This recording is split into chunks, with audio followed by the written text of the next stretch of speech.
This man has taken off his clothes, not all of them, but some of them. But it has revealed Figarland Shamrock, a man whose pristine aura makes Shanks look like the shamrock we have at home. Plus we have an amazing new devil fruit, it is so damn cool, as well as a portrait of a certain king and tell of an event that slaughtered 100 giants, which is apparently Loki's fault. Everything is, and that is exactly why it isn't, because there were just far too many suspicious things that we were told in this chapter. Most of which comes from the first half, featuring Luffy's group entering Orus Castle, which up until now I've just assumed was used as any other castle to house kings and queens and offspring, but as it turns out it's less of a castle and more of a tomb, or even better, a mausoleum. But stepping into this building was like Vegapunk and Dragon setting foot on Ohara after the Buster Call. This is a sight of great tragedy, and I think we now know what the emotional core of Elbaf might look like. Usually what we have at the beginning of arcs, right, is we get these sprinkles of the moment that set up the events it is that we're currently living. By which I mean stuff like referencing Robin's history on Ohara. As soon as that gets mentioned during the Water 7 saga, you just knew that we were going to see it, and that it was going to be the key emotional event that formed where we are today and why we're doing the things it is we're doing. And this battle and or massacre at Orus Castle seems like it could be that for Elbaf. It's the horrific incident that took our precious king away from us and turned Loki into a villain in the eyes of the people. I say in the eyes of the people because from what we know, this castle was the venue for a bloodbath that saw at least 100 giant soldiers lose their lives, alongside King Harold assumedly. However, we are informed that there was another survivor aside from Loki, and that was old mate Jarl, which made me very curious to go back on his dialogue recently, and even though he said a lot, Jarl has also been very, very careful not to say anything at all. In fact, words are often put into his mouth spoken for him, such as, Chief Jarl was there and tried to stop Loki. That's when he got stabbed in the head. But Jarl neither confirms nor denies anything. He just says his catchphrase, which is, this helmet saved my life. And before then, he was even trying to rationalize both Loki and Harold's actions as the result of them attempting to become the sun god Nika, which I find interesting for this many reasons. One is because the giants then yell at Jarl and say, don't try to rationalize what that Loki did. And that's what then prompts Luffy to ask if Loki was a good guy, because that's the vibe he got from what Jarl was saying. And the other thing I find interesting is that Jarl equates Loki to King Harold. He doesn't distinguish between them. He implies that what happened between them was a struggle between opposing sun god ideologies, which is language that doesn't implicate Loki, but it also doesn't exonerate Harold. Harold very plausibly could have been the negative force here, which would be a pretty cool twist, you know, for Loki, who has taken on the destruction interpretation of Nika to be the more morally sound one, as opposed to Harold, who may have had a more twisted interpretation regarding liberation and freedom, that reading of Nika. And this is the sort of situation that I feel like Vegapunk's words on Egghead Island have been preparing us for, with his speech about not making a grand statement of who is good and who is evil, because Vegapunk had his own opinions and theories, but he didn't know anything for a fact. And that's the situation that we find ourselves in now. And it also may not be as simple as one was good and one was evil. It could be that they were both flawed in their own ways. But then again, it is One Piece, so it's usually pretty clear who was right and who was wrong in the end. Here's my prediction though. I think that Jarl's helmet gag might be setting us up for a hard-hitting moment down the road where we discover why he keeps saying this and the tragic origin of how and why this happened. Because I think we're getting to the point where the gag has been hammered in so many times. He said it, what, 3 times in 2 chapters? 3 chapters? Either way, that is a lot for a one-off gag. But it would make sense if Oda really wanted to keep this in the reader's mind, much like how the sword is kept in Jarl's mind. And even though that prediction is too late for our 2025 bingo, this chapter has cleared a mighty 2 squares, such good value. The first of which is that we have a reveal of Mr. King Harold himself, and you know, for a peace-loving, freedom-espousing man, he certainly does look very angry and destructive. Now, to be fair, first impressions in One Piece should never be trusted. I've gone on and on about that with Loki, and I would say the same for Harold because Oda likes to subvert those impressions a lot. But I must say that this portrait isn't doing a whole lot to help Harold in my eyes at this stage. He does look pretty undeniably cool though. This is very much what I would have expected from the king of the giants. Very battle-hardened and covered in all sorts of scars, although they are not battle scars, because apparently this mad lad once had horns and decided to tear them off because he did not want to present the visage of an ancient giant, because ancient giants are now heavily associated with the warring period of Elbaf. And that is something that gets me more on board with Harold if this is indeed the case, if he rips those horns off himself and if they weren't taken off him by someone else. If Harold did it himself, I think it's going to be tricky to twist that into something negative unless there's some sort of racial aspect, like prejudice against those who still have the obvious genetics of the ancient giants, which also could have led to tensions between Harold and Loki. What we learn in this chapter is that Haradin and Loki are only half-brothers. They have different mothers, and notably Haradin did not inherit Harold's horns. However, his mother is from a different nation of giants, which we'll talk more about after I make this point, because Loki did inherit Harold's horns and potentially even the horns of his mother. So if you look at it from the ideology of Harold, horns represent this disgraceful period of Elbaf, and the no horns aesthetic is definitely the way forward. So Loki, the hornsome one, was labeled as the destructive, violent guy, which was perhaps a self-fulfilling prophecy, and Haradin was Harold's vision for the future. Although due to the situation with his mother, Haradin wasn't accepted by a lot of Elbaf. But here's one way that this 100 giant slaughter could have happened. King Harold, a man of alleged peace, didn't see the need for an army of giants. Armies are not for peace, armies are for war. To him, 100 soldiers equaled 100 savages, and there could be no peace so long as they existed. So Harold took it upon himself to rid Elbaf of these soldiers, which Jarl and Loki got involved in. They tried and failed to stop, and then had to come up with a cover story so that the entirety of Elbaf wouldn't collapse in on itself at the idea of Harold's betrayal. That's my current hypothesis, especially with so many skulls being scattered around this castle possessing those rather unsightly horns. However, there is room for a more heartfelt solution, and that heartfelt solution is that perhaps King Harold was right. Perhaps those who possess stronger ancient giant blood do have a harder time controlling their violent tendencies, which Harold experienced firsthand, and after an unintended slaughter of 100 giants, he either took his own life or was killed by Loki or Jarl, and again leaving Loki and Jarl to come up with a plan to save his reputation and ensure the path that Harold put Elbaf on would be sustained. So maybe Harold was a good guy after all, just a good guy who had a bit of trouble controlling his horniness. But back to Haradin, the revelation of his mother being from a different country of giants is very exciting to me, because something about One Piece that's always made me endlessly curious is the other giant societies, plural, around the world. Because we only really ever hear about Elbaf, and the vast majority of giants we've met have been from Elbaf. At the moment, two notable exceptions are, firstly, we know that Jaguar D. Saul is one of them. His home nation is implied to be in South Blue because that's where he was born, but also Morley of the Revolutionary Army was born in West Blue, and therefore likely another society of giants. And as I've said, Saul's full name is Jaguar D. Saul, and he said that all of his family had that D initial, so here is another stupid theory. What if Haradin's mother is from the same nation and she was also a D wielder, which would have been passed down to Haradin, making him Haru D-in, and much closer to the potential of becoming an actual sun god than Loki. And it's hard to believe that this happened, but Haradin was considered a half-blood prince as a result of the union between Harold and his foreign wife. Well, not even wife, actually. He wasn't allowed to marry. Scandalous. And all of this scandal led to Haradin being bullied as a child, and potentially also as an adult. But it's hard to believe because everyone's pretty damn chill with Haradin these days. We haven't really seen any racial tensions, at least between fellow giants. We have seen some giant human tensions, but either Haradin has proved himself over the years, and Elbaf has moved on over the last 8 decades that Haradin has been alive, or we still have yet to meet that more purist faction of the giants. Because I mean, here's the thing, these sorts of ideals, they're not easy to change. And a lot of the time, it just takes entire generations passing on for widespread change to take place. And that's especially difficult in a society of giants because they all live for 300 to 400 years, and we still haven't really seen any of those older giants yet apart from Jarl. Everyone else we've met is quite young, and when I say quite young, I mean Dory and Broggy are 160 years old each, but that's quite young for a giant. So I do wonder where these 200 to 300 year old giants are currently hanging out. Maybe on the astral plane, maybe they sit up there in their sense of purity and kind of act like the giant equivalent of the world nobles. But Haradin is now in prime position to act as a Momonosuke of this arc, or a Vivi, or any monarch child that we eventually help settle and inherit the respective kingdom of, because Haradin has a dream of uniting all of the giant tribes, which is something that was alluded to in chapter 714, where in the Corridor Colosseum, Haradin claims that he will win the Merimero no Mi so that he can become the king of the giants. And as we've said before, Haradin may have been after Ace's devil fruit because of its power to turn someone into a literal sun. And it's every giant's dream to become a sun god, apparently. But that dastardly annoying Loki took that very special fruit, so Haradin went for the next best thing that he could find. Although, in a way, I suppose that means that Loki's actions were the main thing that led Haradin to finding Luffy, the one with the actual sun god powers. So there's a very nice dual thread of fate being woven between these two brothers, and I'm very keen for a potential future where we see them take to the battlefield on the same side. We're a long way away from that though, if indeed we get there at all. But right now, Loki's got other concerns. When we catch up with him in the underworld, he's being attacked by Gunko, who has one of the most interesting devil fruits I've seen in a good long while. It's got a very simple name. It's the arrow fruit. In Japanese, it's the Aronomi. So we don't have any translation confusion or jizz puns like we did with the owl's devil fruit. But it appears that Gunko can create these tangible arrows that not only choke wolves, but also set a guaranteed course for any of her attacks, which feels very high risk, high reward. There is something undeniably nice about being able to target an opponent so precisely, and having the potential of a guaranteed hit is something that reminds me a lot of Vanderdecken's devil fruit, where people were marked and whatever Decken threw at them was guaranteed to hit unless interrupted by an outside force. But as Loki points out, what this does is it telegraphs all of Gunko's attacks when the arrows are used. So in a way, it's kind of like gifting your opponent with future sight. And I would love to see this fruit used on someone who isn't bound in chains. I want to see how it interacts with someone who can actually move and respond, because that's going to determine the true strength of it. Although just on that, there is a panel right before Gunko is pulled back where Loki has multiple arrows pointed at him, which either means multiple attacks coming his way, or Gunko is creating a series of different paths that she can choose to use. And if that is the case, then telegraphing her attacks isn't that much of a help to the opponent, because theoretically she could pick and choose which arrow path to follow. So good luck responding to the right arrow when there are 10 different paths that Gunko can take to hit you. But I have to say, her design has massively leveled up as well. The first panel where we see her with these ridiculously tall legs was so damn cool, as well as the final one where she now has those massive fists, because this right here is the element of wacky One Piece that I was really craving during her introduction. At the moment, I think the logic behind this is that Gunko is creating enhanced body parts out of arrows, which is extremely versatile and very fun to see. But the fruit in general is also a very appropriate powerful one associated with the world nobles, because there's a strong element of taunting your opponent, or at least that's how Gunko's using it. It's extremely arrogant to say, here, this is how I'm gonna hit you, and you're not gonna stop it, because you're below me, quite literally, when I use my arrow stilts. But then we have the moment that everyone's been waiting for since the evil Shanks theory was first proposed at the very dawn of One Piece. This is the full reveal of Figarland Shamrock, which is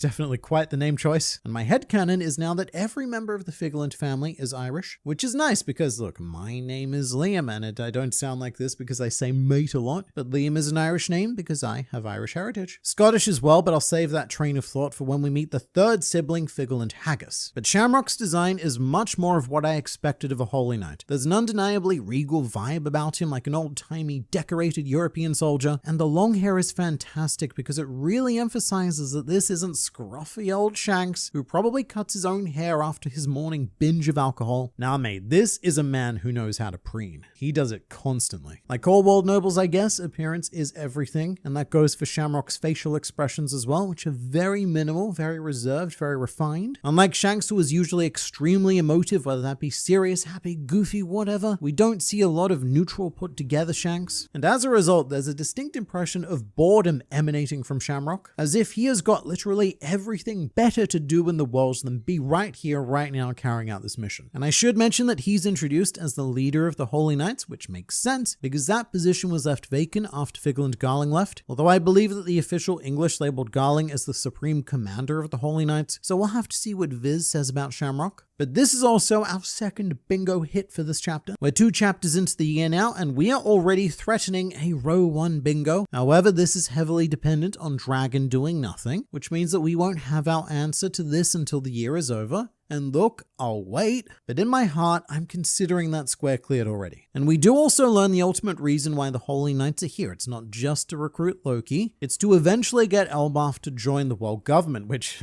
that is so extremely ambitious. And I guess the plan was to get Loki to join them and then install him as the new king. But that plan isn't going particularly well. However, it may not have come out of nowhere. Again, with Harold, if he wasn't such a good dude, maybe his idea of peace was to join the world government. Or you know what, maybe even if he was a good dude, he thought joining the world government was what would be best for his people, and he could have been working with the world government towards that goal. But as predicted, there have been some pretty funny edits of Shamrock based on Gunko's outfit. Here he is in all of his glory, and I believe this man has been dubbed as Figarland Shamcock. But also, being real here, if Shamrock was introduced with that design, the dude still carries it, because who is going to be brave enough to question the fashion choices of Holy Knight Shanks? No one, not you. But provided that Luffy and and friends of Luffy can find the key they're looking for in a castle now guarded entirely by corpses, and there may be at least one man brave enough to question Shamrock as we now wait for the inevitable meeting of Luffy and not Shanks.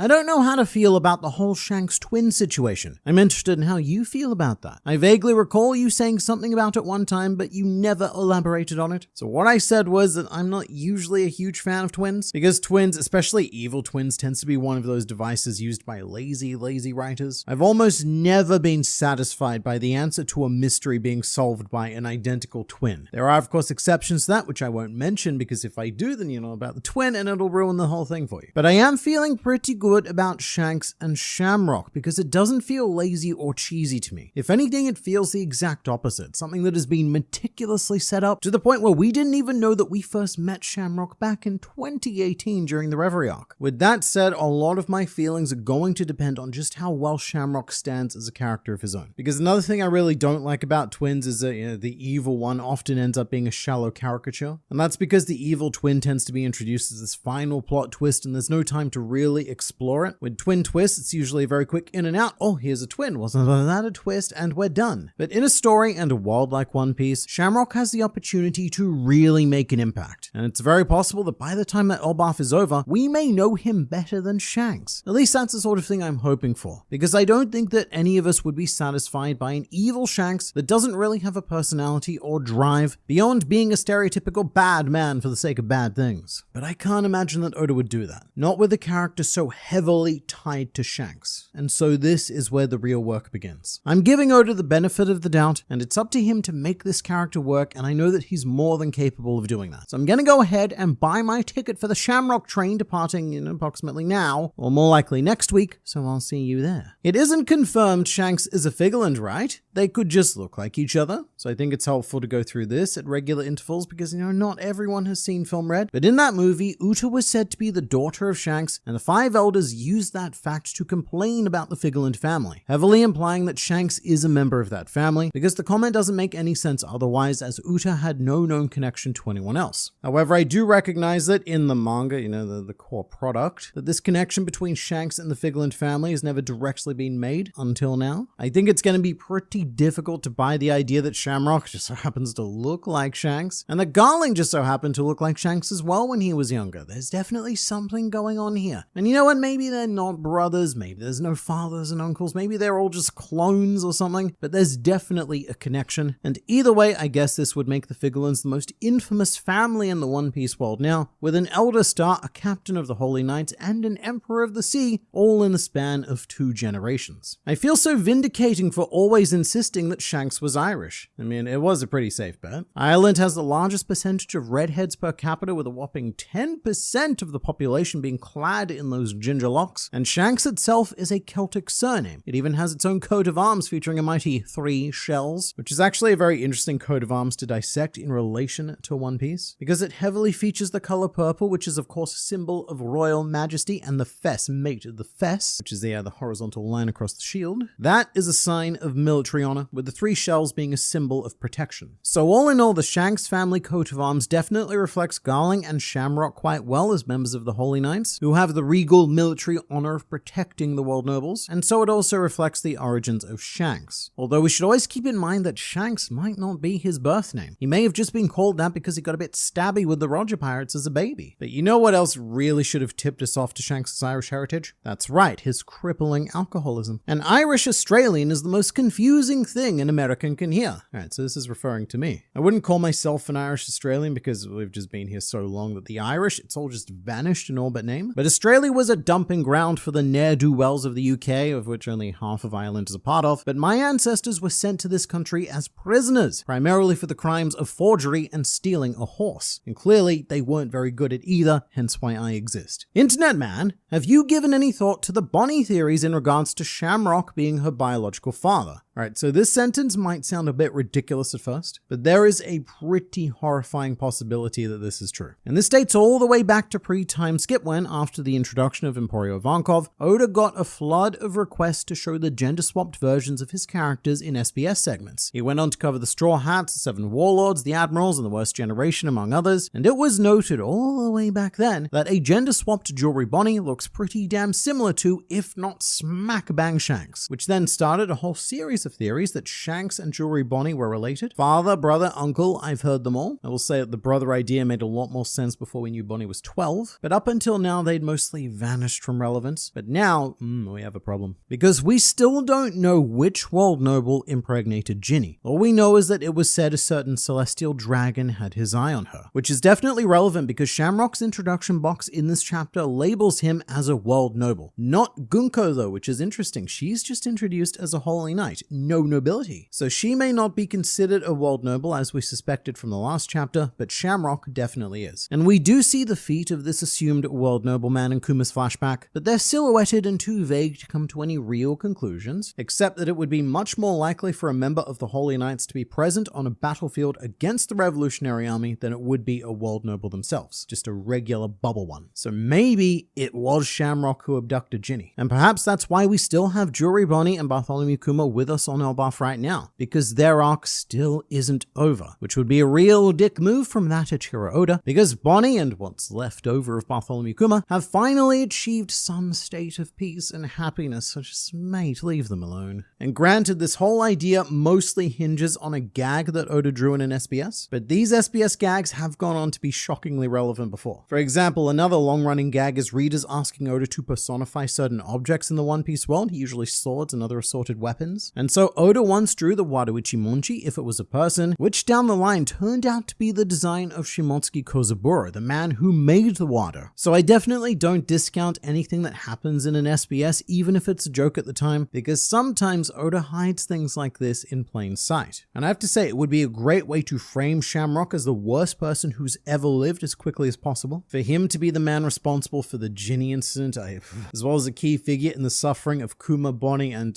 of course, Ginny. It's King Harold's sword in Jarl's head. Alright, so this was an idea that popped up after the last chapter because we saw an obscured shot of King Harold holding his sword, and admittedly it does seem very likely because these swords have a fairly unique guard where the sides extend up at a right angle. I didn't want to jump to any conclusions last week because for all I knew it might just be a generic design for Elbaf swords. However, we saw a lot of swords in this chapter with the mass grave and none of them have that characteristic. So that's another point in favor of bad Harold because, well, it's pretty incriminating when your sword has been lodged into the skull of a beloved old man. It makes sense though because Jarl is from that older generation of Elbaf, the warring, fighting savages, which is not the path that Harold wanted to pursue, allegedly. That's what we've been told. And I've also seen it suggested that Jarl's sword is going to be taken out at some stage and that will return his memories to him. As if right now the purpose of the sword is to obscure those memories because perhaps they were too painful, or Jarl himself couldn't bring himself to implicate an innocent Loki, so either Loki stabbed him or Jarl stabbed himself to hide the truth for the sake of the prosperity of Elbaf. I guess we'll just have to wait until Jarl comes into contact with some sort of skilled physician, which there is at least one on this island, a certain Tony Chopper who has been conveniently kept from meeting with Jarl to this point.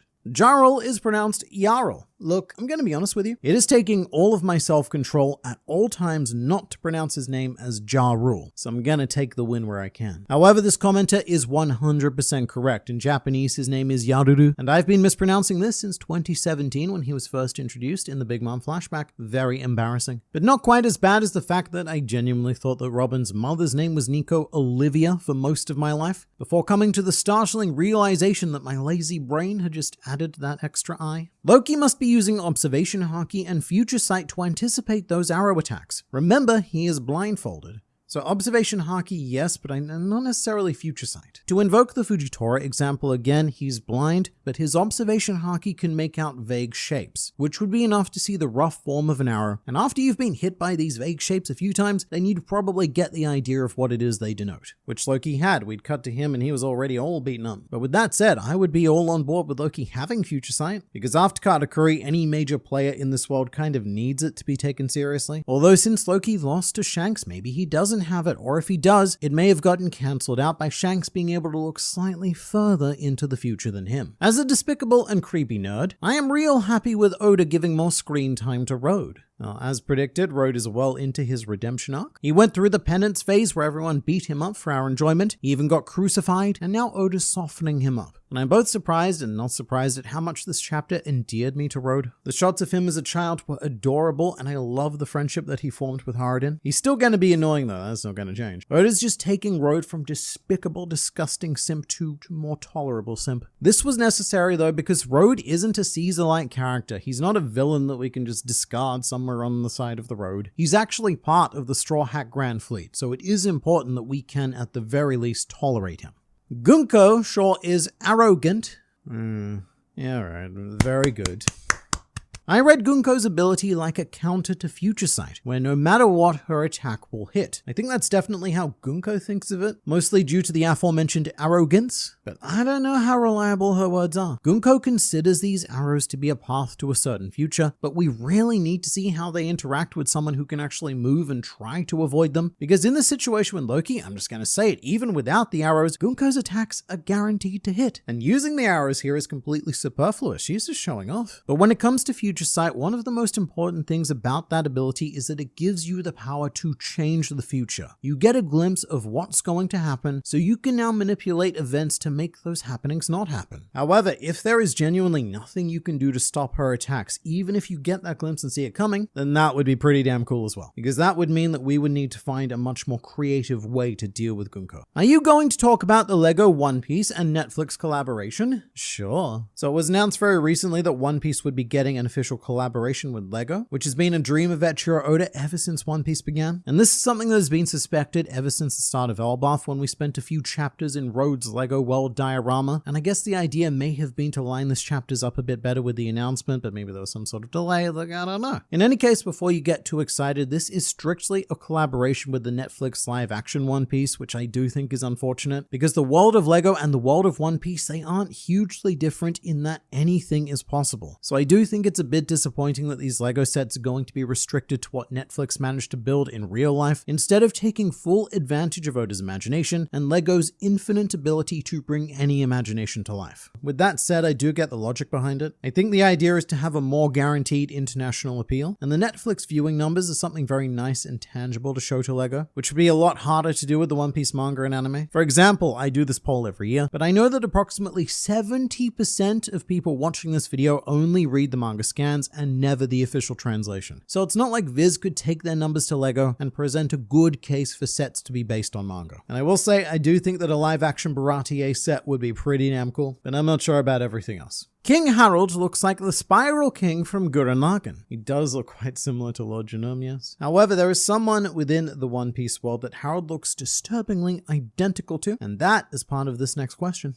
I wonder then if Kaido has some relation to the ancient giants given his horns, or as being mentioned in the previous chapter wasn't just a coincidence. Alright, yeah, so forget about the ancient giants for a second, because I'm wondering if Kaido has an even closer relation. I didn't bring this up in the chapter review video, because they're very quick response kind of things and I don't have a lot of time to linger on thoughts, but Harold reminded me of someone and I didn't realize who that someone was until I'd finished recording, and I feel pretty ridiculous for not being able to pinpoint this, but King Harold is the mirror image of Kaido. As if Kaido's trying to go undercover with a very bad disguise. They have the exact same head, the same mouth, the same beard, eyes, general facial expressions, and had King Harold not ripped off his horns, at this stage I'd be very tempted to say that these horns would have been similar, if not the exact same as Kaido's as well. So what does this imply? Well, Kaido, look, he had to come from somewhere. And while I don't want to immediately jump to something huge like he's the son of King Harold, that is definitely not impossible. Kaido is 59 years old, which is only 4 years younger than Loki. So we know that Harold was certainly physically capable of fathering him, and if so, then the reason why Kaido was quickly gotten rid of and potentially dumped on the Vodka Kingdom would be because of those horns. The idea that Harold wanted to remove any traces of the ancient giants from Elbaf. And so Kaido would be kind of like a failed experiment to him, something shameful to be gotten rid of. And I don't know if we're ever going to go this far, but maybe this could even go on to explain the other mysterious Oni in One Piece, many of which were part of the Beast Pirates, like Black Maria, Ulti, Page 1, Sasuke, Who's Who, and Jack at the very least. Imagine if all of them were children of King Harold, like he'd attempted to breed with every different race in an attempt to produce the aesthetic future that he wanted for Elbaf. But they were all failures except for one person, which was Haradin, but even then he was seen as impure by Elbaf standards at the time. In which case Yamato would actually be Harold's grandchild, which would explain the height. I often forget this because of how Oda draws, but Yamato is massive, and that could be the result of being 1/4 giant. Kaido is also quite massive, but he's only about half the height of the average giant, which would make perfect sense if he himself was half giant. And while this is still definitely in the crackpot realm, I'd be pretty excited because that would make Harold the big daddy of the One Piece world, as he essentially would have done what Big Mom did and endlessly produced children in his quest for peace. It would also make Kaido's obsession with war hit a lot harder in retrospect, because that's his lineage. Dude could have been born on Warland. But in fact, even if he has no relation to King Harold, I'm liking his motivation a lot more now, knowing that he is almost certainly a descendant of the ancient giants, because according to what we've heard, those with ancient giant blood are more susceptible to battle lust, and so Kaido would have been following his innate desires since childhood, as a soldier of the Vodka Kingdom, as a member of the Rocks Pirates, and eventually as an Emperor of the Sea, planning to plunge the entire planet into the largest war battle that has ever existed. I'm liking that a lot because one of the things about Wano that was really lacking for me was that solid Kaido motivation, but this would answer that question to some degree. Or not, because we do have another ancient giant in Little Oz Jr., and he wasn't, the most violent person we've ever met, but this idea is still definitely worth keeping an eye on and looking into further, because this may also tie into the cover story, as we are on the verge of reintroducing the Topiropo into relevance, or at the very least Who's Who. And Oda's been pretty phenomenal at that kind of crisp timing lately. Like how on Egghead Island he tied the Mads origin into the German 66 cover story, which heavily informed the events actually happening on Egghead Island, so we'll just have to wait and see where he takes us from here.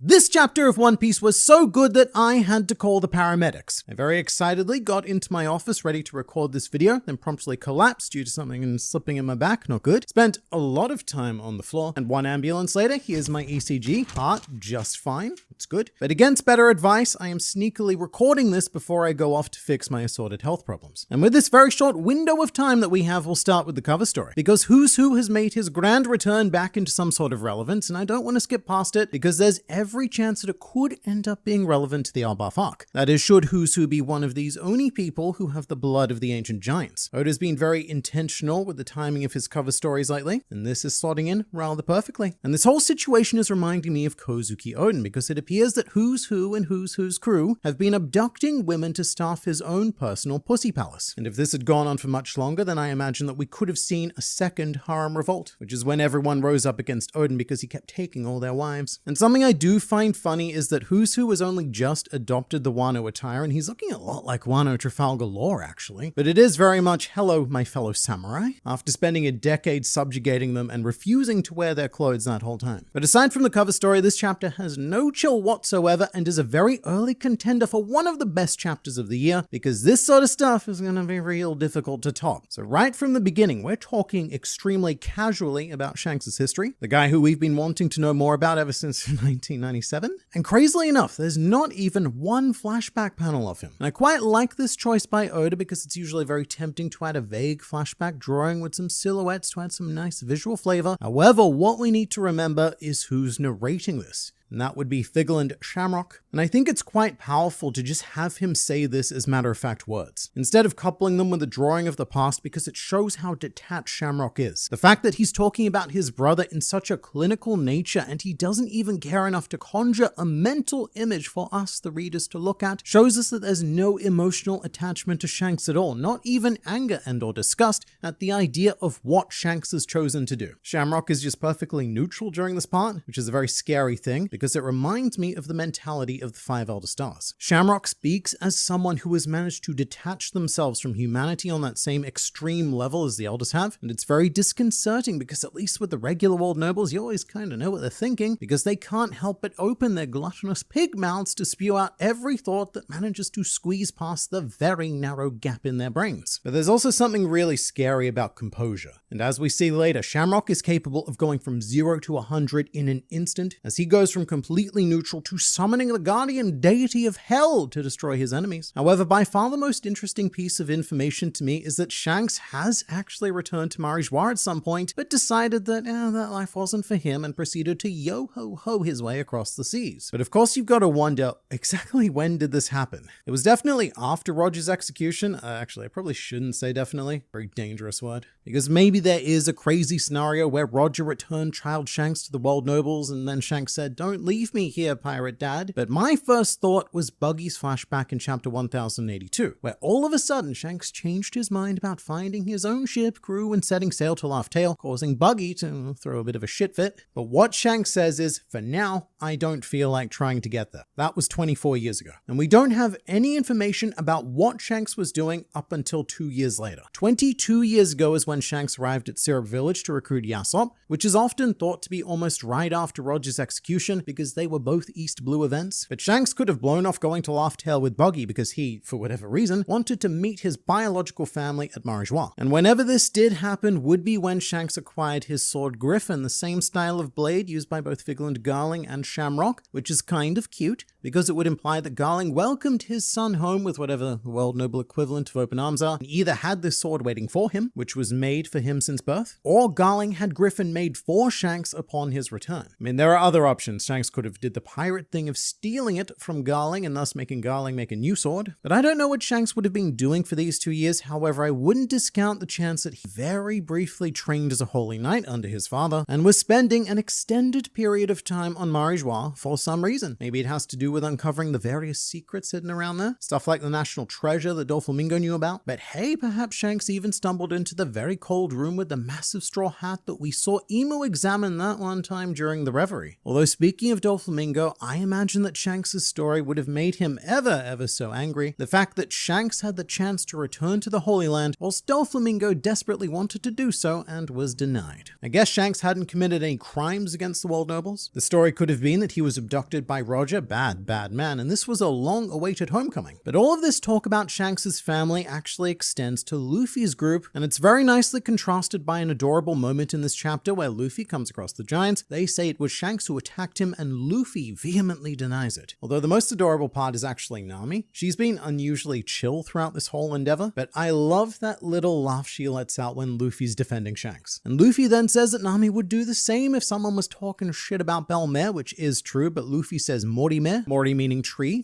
mare. And I love this because you can tell how strongly Luffy associates Belmare with those tangerine trees. And because he never met her, and also because he didn't really, listen to Nami's backstory, he's just like, oh yeah, tree mare, that's alright. And the adorableness continues when Luffy takes the time to deliberately exclude Buggy from being Shanks' family aboard the Roger Pirates, and little does he know that Buggy was probably closer to Shanks than anyone aboard that ship. But right at this moment when they're saying this, a thing, because as if everything else in this chapter wasn't enough, we also see the man who was drinking with Crocus rocking up to Orus Castle, and he has to be coming into contact with Luffy in the next chapter or so. It feels like it's been forever waiting for this guy, and I'm gonna cut him some slack because if there's any island to be slow to arrive on, it's Elbaf, just because of the colossal amount of distance that needs to be traversed. But holy crap, at this point I just need to see this guy, and I'm glad that this mystery will seemingly get solved in the next chapter, maybe the one after at most, just because I'm getting tired of calling this dude Crocus's friend. I'm very ready for him to have a name, and I'm also very ready for that name to probably be Scopa Gabban. Because a thing happens here, and that thing is called juxtaposition. Whilst we see the panels of the cloaked man guy making his way to the castle, we have Luffy talking about how the Roger Pirates were Shanks' family, strongly hinting, if not maybe outright giving away, that this man was a former member of the Roger Pirates. So if it isn't a Roger Pirate, then this is just a crazy red herring. But if it is a Roger Pirate, I don't know what other options there are other than Scopa Gabban. So prepare yourselves, internet citizens, because this may be the very first time in One Piece fandom history where a Scopa Gabban theory has been correct. They've been around longer than I've been around, and really this is one of the things that hails the incoming end of One Piece. Even Scopa Gabban is finally revealed, and we're in the endgame. But back to Loki, he has asked a very interesting question of Shamrock, not just because it relates to Shanks, but because it proves that Loki can actually see. Bandages Smudges across his face be damned, he was able to recognize that Shamrock has the same face as Shanks, so I wonder if this is either some other advancement of observation Haki or maybe even a built-in feature of his legendary devil fruit, some sort of crazy vision that required him to be blindfolded to quell its effects, but still allows him to see through. Although probably not because he is in those seastone cuffs, so anything devil fruit related in theory shouldn't be able to be activated. Either way, something weird is going on here with Loki's sight, and that weird thing is that he has it. Although nothing is wrong with Shamrock's sight, as he is visibly disgusted by the idea of needing to act directly against Loki, hence why he summons Kerberos. But as they speak more, it is very clear that there's definitely a gap in hierarchy between Gunko and Shamrock, and I do think that's because he's a world noble and she probably isn't. The world noble part wasn't omitted from Gunko's introduction box, she just probably doesn't have that status. And even though they're both Holy Knights, Shamrock definitely has a certain status about him that makes both of them want to prevent him doing anything with his own hands unless absolutely necessary. So Gunko's kind of like Shamrock's squire. But also speaking of status, I do have a slight update regarding Shamrock and Garling, because previously the assumption was that Shamrock had taken Garling's role after his promotion, but this is not true. It was clarified by the Library of Ohara that Shanks was introduced as the Dancho, which very simply means captain. However, Garling was labeled as the Saiko Shinrikan, meaning the supreme commander. And this might be a similar situation to the Marines, where there's a fleet admiral who's in charge of all operations and logistics. However, there is a supervisory role above the fleet admiral, being the commander-in-chief, a position that was, and I think still is, occupied by Kong. But I wanted to put that out there. Garling is still in overall command of the Holy Knights, but Shamrock is the one with the operational command and discretion. And his operational discretion in this case is to show us the beyond fantastic ability of his sword, which can transform into Kerberos, the Guardian of the Underworld, which makes history in and of itself, because this officially kills one of the oldest theories in the One Piece fandom, which is that Blackbeard has the Kerberos fruit. This was one of, if not the first thing that was suggested when the connection was made between Blackbeard and his Jolly Roger with the three skulls. Because Jolly Rogers in One Piece are, a couple of exceptions aside, almost always stylized depictions of the captain. So it was once thought that because of these three skulls, Blackbeard would eventually have three heads himself. And there's nothing stopping him from eventually doing that, I guess, if Shamrock is defeated or just,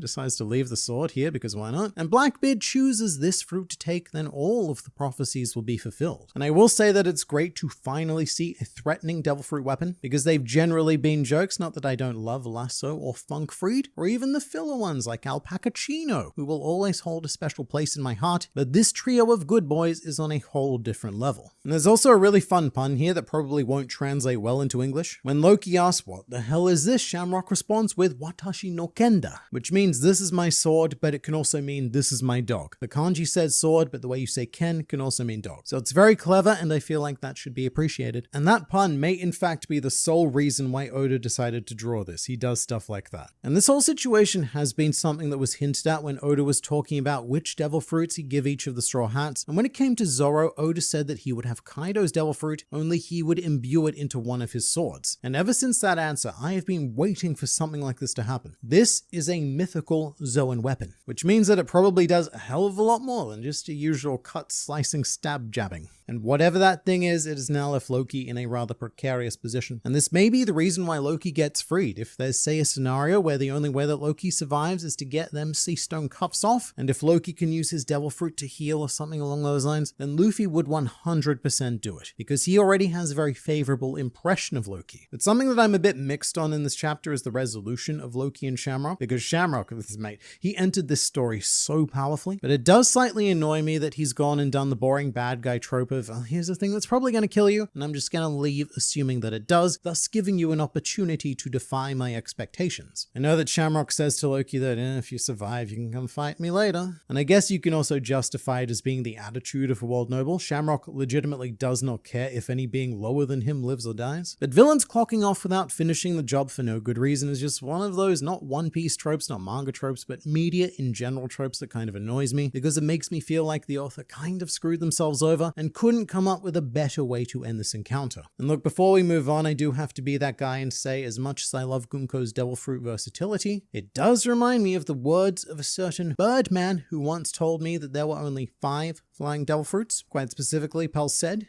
You're lucky to see this. Only 5 flying devil fruits are known to exist. That's what he said. But no, pal, only 5 flying devil fruits are known to exist to you. A guy who spent his entire life on Alabaster, because with Gunko's devil fruit, we're now well into the 20s and possibly even the 30s. I don't keep track anymore. It's impossible to keep track of every fruit that allows its user to fly. But all that aside, Gunko continues to be pretty damn amazing. I love this fruit. With the plan from here being to abduct children, which means that I'm no longer just excited for Luffy to meet Shamrock, but also for Colin to meet Shamrock, given how much he idolizes Shanks and even asked to join his crew. And this could also be Colin's opportunity to show the spirit of a brave warrior of Elbaf. If all the kids get abducted, then Colin is going to be the only one who is in any way prepared to fight. He won't win, but he may show why we shouldn't be so quick to abandon the traditions of Elbaf. And it would seem that this arc is rapidly escalating as Shamrock has decided to summon a third Holy Knight. And what are the odds that this knight gets imported to the same location in Orus Castle where Luffy and his group currently are? That might even give our Scopa Gabban man a chance to prove himself in battle combat, like how Rayleigh got to show off against Kizaru.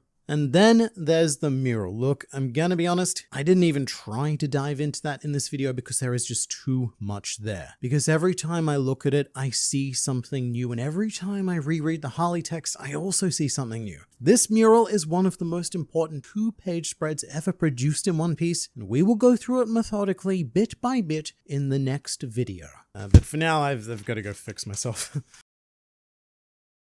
This mural and these texts tell the entire past, present, and future of One Piece. I feel like I've been studying my whole life for this discovery, like an archaeologist who spent every waking moment of their lives, as well as some of the sleeping ones, invested in, say, ancient Egypt, and then suddenly stumbles across the most important historical discovery ever recorded. So we're going to go over this mural and the Harley text as divided. So we'll cover the first world, the second world, and after that, I guess the third world. That's how the text is divided anyway. The mural itself is a little bit harder to divide and decipher. It looks quite simple at first, but it's not, because this is either just a depiction of the first world or the first and the second world, or it's a simultaneous depiction of the past, present, and future. That'll make sense in a bit. But before I go through the mural and more importantly the text, I want to make this very clear. This is just an initial translation, and we do need to not only closely examine the official translation, but this is one of those things where we also need to directly consult Japanese sources. If you're not familiar with Japanese, this is going to be a little bit hard to explain, but it's a language that very much transcends English in the realm of artistry and poetry. Words and sentences very commonly carry double or even triple meanings, and we've run into this problem a couple of times before. For example, I made a video breaking down Binks' sake, and the fact that there is actually no correct translation of those lyrics available because it simply cannot be done. And if you don't believe me, go and watch that video after this one. Let's not be too hasty about leaving this one. But I want to put that out there because we will definitely need to return to this text many times in the future to highlight things that we're either missing or we just didn't understand because of our Western swine brains. But look, let's begin with the first world. The earth is engulfed in flame, and the hearts of men burn with desire. They reach for the forbidden star. From whispered prayers, the sun god rose, beckoned by the enslaved. The god of the land was enraged. With a serpent of fire, they cast the world into ruin. Darkness fell, death reigned. They would not meet again. Now, the first world text is the most cryptic of all three because it's the one that we know the least about. However, it seems to tell the beginning of the sun god mythos, which is that Nika rose in response to being beckoned by slaves, the same way that the legend goes that Who's Who heard, which could place the first world within a time period we've heard of known as the Era of Slavery, which was mentioned by Gunko, the Tontada tribe chief, back in chapter 726. I'm not going to read what he said verbatim because he said everything in Tontada speak, so everything just sounds like, oh, it was a terrible hour for all of the slavery. It doesn't quite have the right tone. But we don't know when the era of slavery began, only that it ended due to the events that led to the Void Century, which could mean that the first world spoken of by the Harley text is a hell of a lot closer to modern day than we may have thought, because we're only talking 900 years ago. That's the best guess I have with the information we have. This could of course speak of a much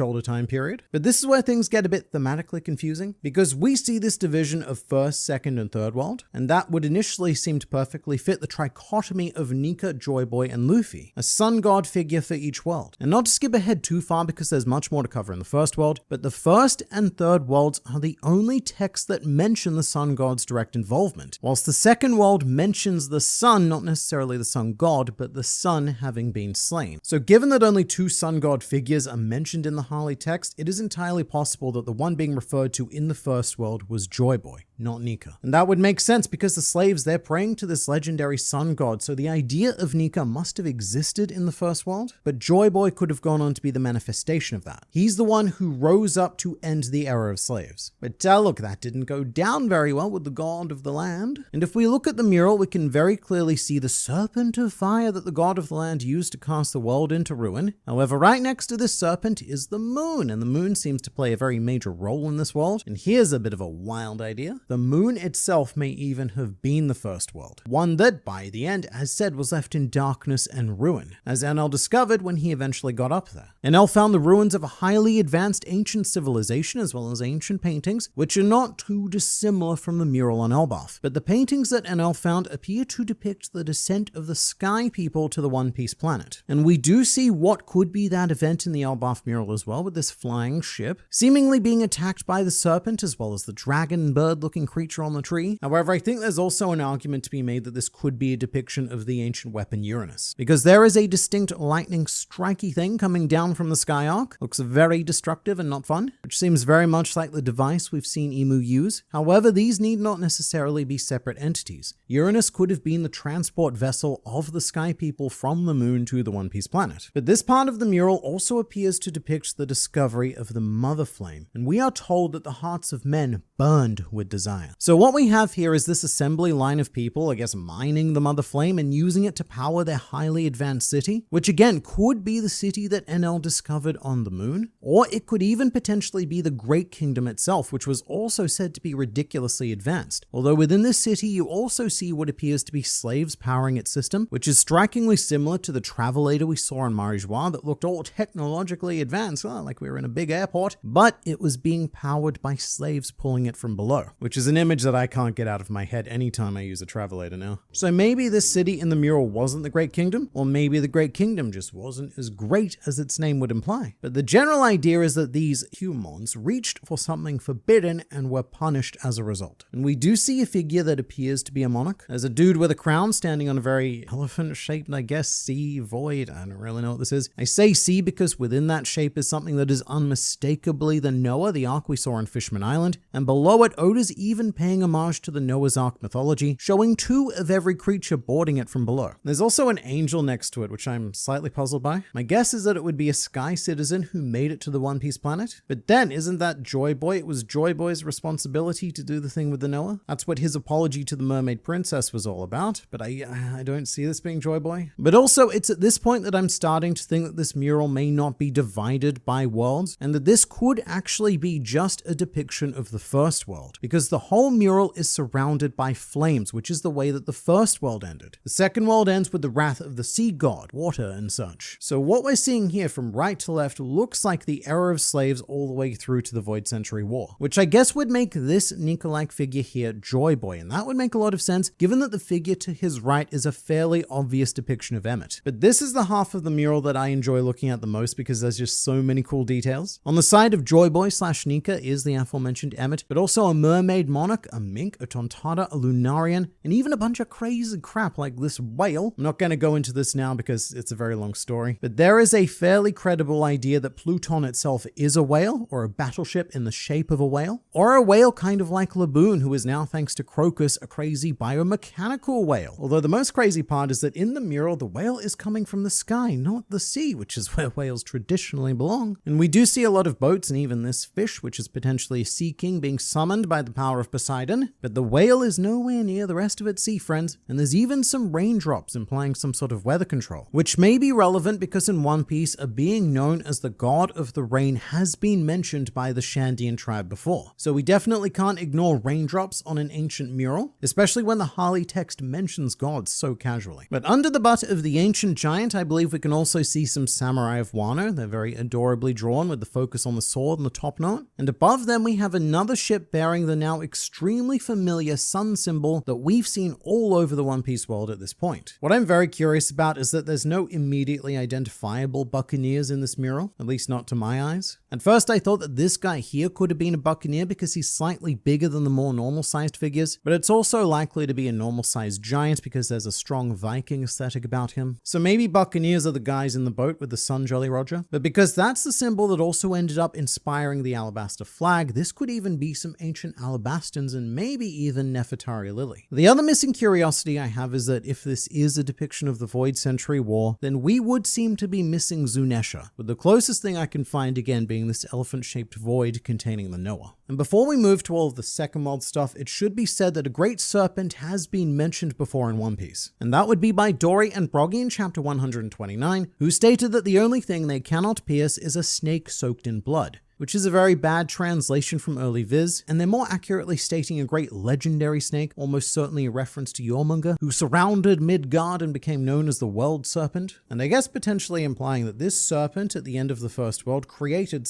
/ is the Red Line, and it wrapped itself around the world. Furthermore, the god of the land who got very angry at all of those slaves praying for the sun god is very potentially Emu, as there's a very good argument that Emu represents Earth in the One Piece character solar system, where all of the elder stars were a planet, the ancient weapons represent the remainder of the planets, and the sun god is obviously the sun. So the only place that Emu really fits in that system would be in the position of Earth, maybe Moon, I guess. However, there's also some pretty good arguments that Emu represents the sea god, which gets mentioned in the second world. So let's see what happened there. A breath stirred in the abyss. The god of the forest summoned its devils, whilst the sun lit the embers of war. Those of the half and full moons dreamed, yet the ones who slew the sun deified themselves, evoking the wrath of the sea god. They would not meet again. So first things first, this, to my rudimentary reading, seems to be telling the mythology of devil fruit creation, something that was allowed and nurtured by the forest god. And we know that devil fruits existed during the Void Century because Joy Boy had one, as did Amatsuki Toki, but what we don't know is how common devil fruits were back then. This could have been the very first batch of fruits that were innovated, and then after the First World, fostered and nurtured by the forest god. If Vegapunk is correct and these fruits do represent the dreams of individuals, then these fruits may be the will and the legacy of those who fell during the Void Century, especially since that point on seems to be where those with the will of D are commonly referred to as devils and demons. So after the end of the First World, the forest god summoned its devils. But this is also definitely where I start to question my interpretation so far, because the Second World seems to end with the wrath of the sea god, which sounds like a pretty clear reference to the great flooding of the world that occurred during the Void Century. So that makes me think that maybe the First World was a description of Nika. But in that case, I find it interesting that the sun god just isn't mentioned again with the rise of Joy Boy. In fact, the Second World is pretty chill considering the fact that it would have contained a 100-year-long war maybe. It is mentioned that the sun lit the embers of war, which could be a reference to Joy Boy, but it also speaks as if it's the aftermath of the events of the First World, mentioning that those who slew the sun deified themselves, which is almost certainly a reference to the world nobles, who inserted themselves as false gods of the One Piece planet and still currently reign to this very day. And here's what's interesting, right? Because apparently that is what evoked the wrath of the sea god, the blasphemy of the world nobles, which is evidence supporting the idea that Emu was the land/earth god. But it would also mean that the world government were not responsible for flooding the world 800 to 900 years ago. If this text is correct, then it would imply that someone else implemented this apocalyptic event, and that would make sense with what Vegapunk said about not judging anyone as either good or evil, because he himself doesn't know. And I, man, on the internet have just been assuming that Emu and the world government were responsible for the flooding, but apparently that may not be the case. And there's now a chance that the flooding could have been enacted to preserve the world below, so that Emu and the world government were unable to completely destroy it. To, I guess, freeze it in time until Ninka's return to bring about the dawn of the world? Although really, I don't even know what I know anymore. The First World, that made perfect sense, but the end of the Second World has thrown me a bit. But one line I really like is those of the half and full moons dreamed, because this could be referring to those with the will of D. It's been speculated for an awfully long time now that the D isn't actually a letter, and is in fact a half moon symbol masquerading as a D. So if that were the case, then this sign in the Second World is speaking about all those dreams with the will of D, carrying on these dreams and keeping them alive until the day finally comes for them to be fulfilled. Which takes us to the world that we assumedly live in now, the third world. Chaos reigns. The world drifts in a void. Yet time does not erase the memory of the promised day. Its shadow looms as the voice of the half-moon echoes through the ages. And once more the sun god shall rise, laughing, dancing, guiding the world to its final act. The sun is reborn, a new dawn will break. Surely this time they will meet. So this text is different right off the bat because the tense has changed. The first and second worlds were spoken of in the past tense, whereas the third world is spoken in the present tense and then the future tense. And it's probably the least exciting because all it really does is describe the world as we know it. Chaos reigns, we're in a state of stagnation, with the legacy of the sun god and the will of D being passed on generation by generation until Luffy comes along and is meant to do something with all of that. It's also a lot vaguer than the first two worlds, and I guess that's because it's hard to record something that has yet to happen. What's foretold is that the sun god will guide the world to its final act, but we don't know what that act is. There is an optimistic sense of rebirth and new dawn. However, the third world also ends very cautiously by saying, surely this time they will meet again. It doesn't say they will. It effectively says, mate, I really hope it happens this time because I don't know if I've got a fourth world left in me. And that's something that we should really emphasize. Each of these three worlds ends with a statement about they meeting. And while we don't know who they are,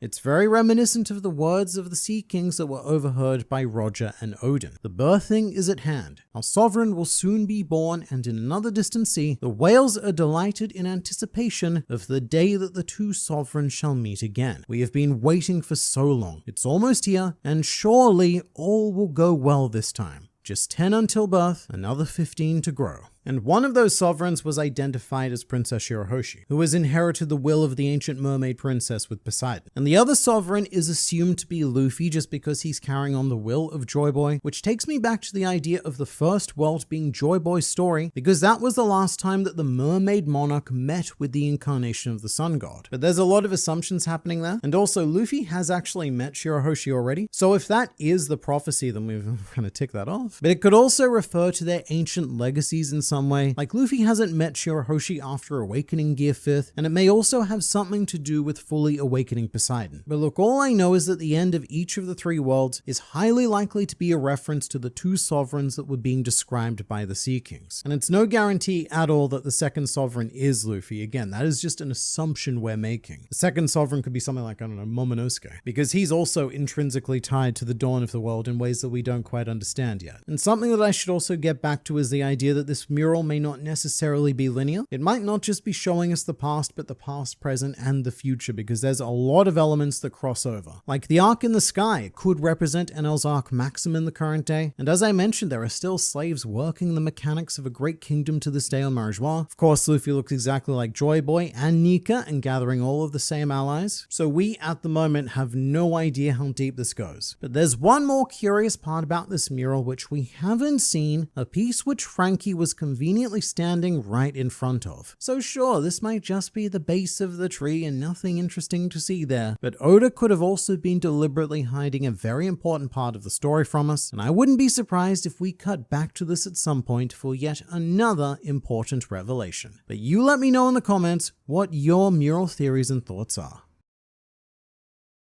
The man it is who we've been talking about for well over a decade has finally been revealed, and it is Scopa Gabban. So this is a monumental day for One Piece fans. Scopa Gabban is a name that traditionally only comes up in the craziest and most stupidest of theories. So to have him finally in front of us is extremely surreal for me personally, and I could not be more hyped that we are finally getting to explore the second wing of the former Pirate King. But before we deal with that, we need to talk about circles. One of the more curious things about this chapter is that Luffy actually stumbles upon the spell circle that was used to transport Shamrock and Gunko to Elbaf. That's very intriguing because back on Egghead Island, these circles were also there, but they were temporary. The Elder Stars used them to get to the island, but the circles vanished shortly thereafter. And I think the fact that the circle is still here means that it was neither Shamrock nor Gunko who created it in the first place. And this is more likely a gate or portal made by someone or something imbued screwed with this power. Because if it was Shamrock, then why leave the circle? Why not just get rid of it, cover some tracks, summon a new one when you need to leave wherever you happen to be. And I really like that idea because if we are summoning a third Holy Knight, then logic would dictate that they would need to enter Elbaf through this gateway where Luffy, Zoro, and now Scopa Gabban are lurking right outside.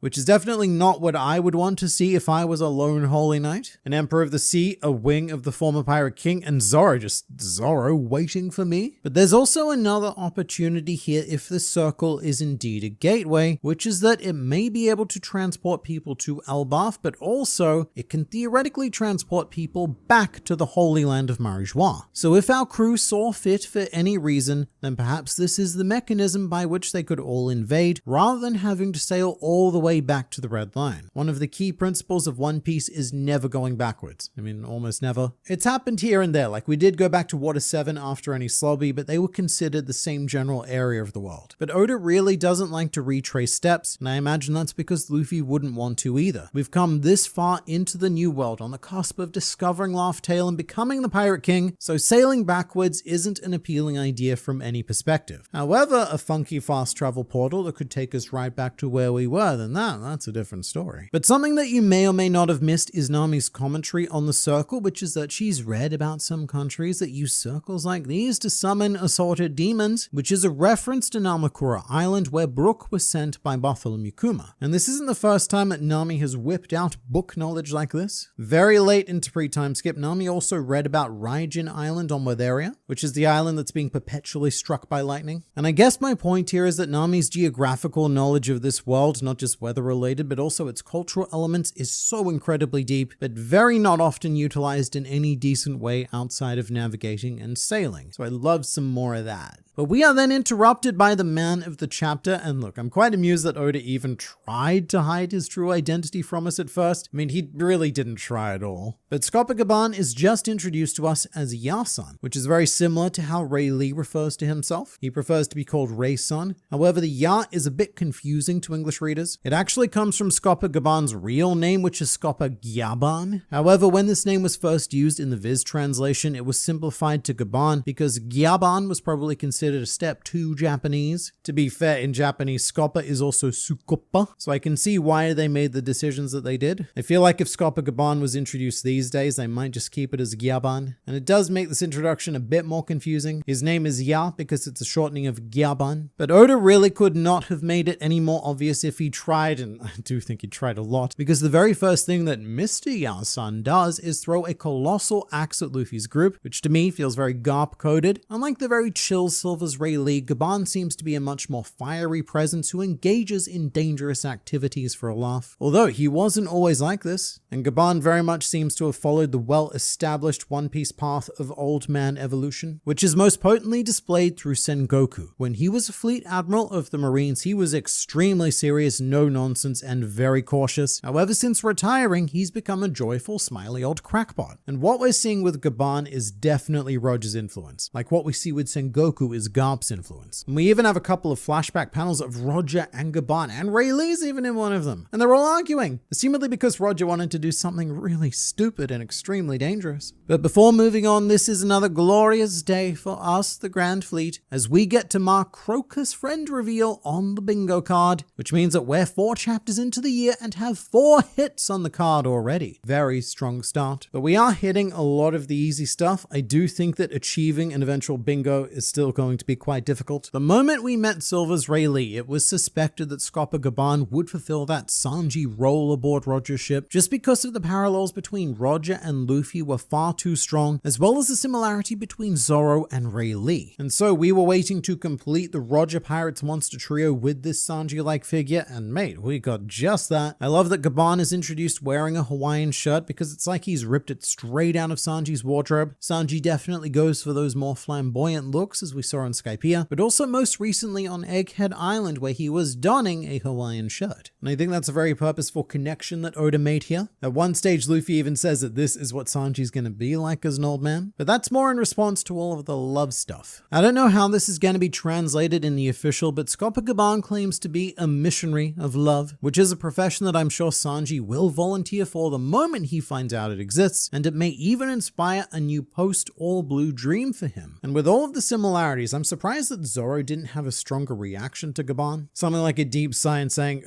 another one. But he actually seems quite apathetic to Gabban's existence. And to be fair, no one in Luffy's group actually knows who he is yet, apart from, I guess, Road, who's staying quiet for reasons. But by the end of the chapter, we, the readers, know Usopp's group knows. But as far as Luffy, Zoro, and Nami are considered, this is just some wacky old man. A wacky old man who confirms the age speculation in regards to a couple of giants, as he is the father of Colin and the not husband of Ripley. And just as I suspected, Colin is significantly older than he's portrayed as. Colin is actually 20, which makes him older than Luffy, but it's the mixture of human and giant DNA that have kept him looking more like a 12-year-old. And I have to wonder, what does that mixture make Colin? Because Gabban goes into a bit of a speech about the various mixed races of the One Piece world, which is pretty funny because he's essentially saying if it's got a hole, it can be filled, hence Ripley and Colin. But the first mixed race Gabban flags are the Buccaneers, which is a really great confirmation because up until now we've been thinking the giants must have been involved in their lineage somewhere, but Buccaneers could easily have been and were considered a standalone unique race, especially because they're considered to be extinct. But so long as giants and I guess humans exist, the ability to make more Buccaneers should always be possible. And I am wondering if Colin would therefore classify as a Buccaneer, being half human, half giant, if indeed that's how they're created. And if so, that would only give him infinitely more relevance to events past, present, and future, with Bonnie and her Buccaneer dad Kuma on Elbaf, but also the threat of Figarland Shamrock now targeting children, which is a category that Colin falls into despite his age. But look, imagine what happens when Shamrock discovers that Colin is a Buccaneer again, if he is a Buccaneer. In that case, Shamrock would either try to exterminate him on the spot with extreme prejudice, or attempt to take him back to the Holy Land for an even worse punishment for the crime of existing. And if Colin is a Buccaneer, then I desperately want him to meet what's left of Kuma, because the knowledge of his people enduring would be an amazing victory for him, which Kuma very much deserves right now. But other races are also mentioned. The Wotans are brought up. I'm not going to talk about them too much. I've done that a lot during the Elbaf arc already. But they're the mixture of giants and fishmen. Gabban also talks about the long necks like Gecko Moria, as well as long-legged tribe members being mixed race. He doesn't bring up members of the long-arm tribe, but I imagine they also fall into this category, as they're all thought to be inspired by the Ashinaga Tenaga, which are a pair of yokai in Japanese folklore, one of which has very long arms, and the other of which has very long legs. But if they are a mixed race, then I'm not entirely sure which race humans bred with to create the various long people. Maybe it's giants again, except only certain aspects of giant DNA were passed on somehow. But because we can never answer a question in One Piece without posing a new replacement question, Scopa Gabban also mentions a completely new race being the Dosendatas. And I'm very curious to see how this is going to be translated in the official, because maybe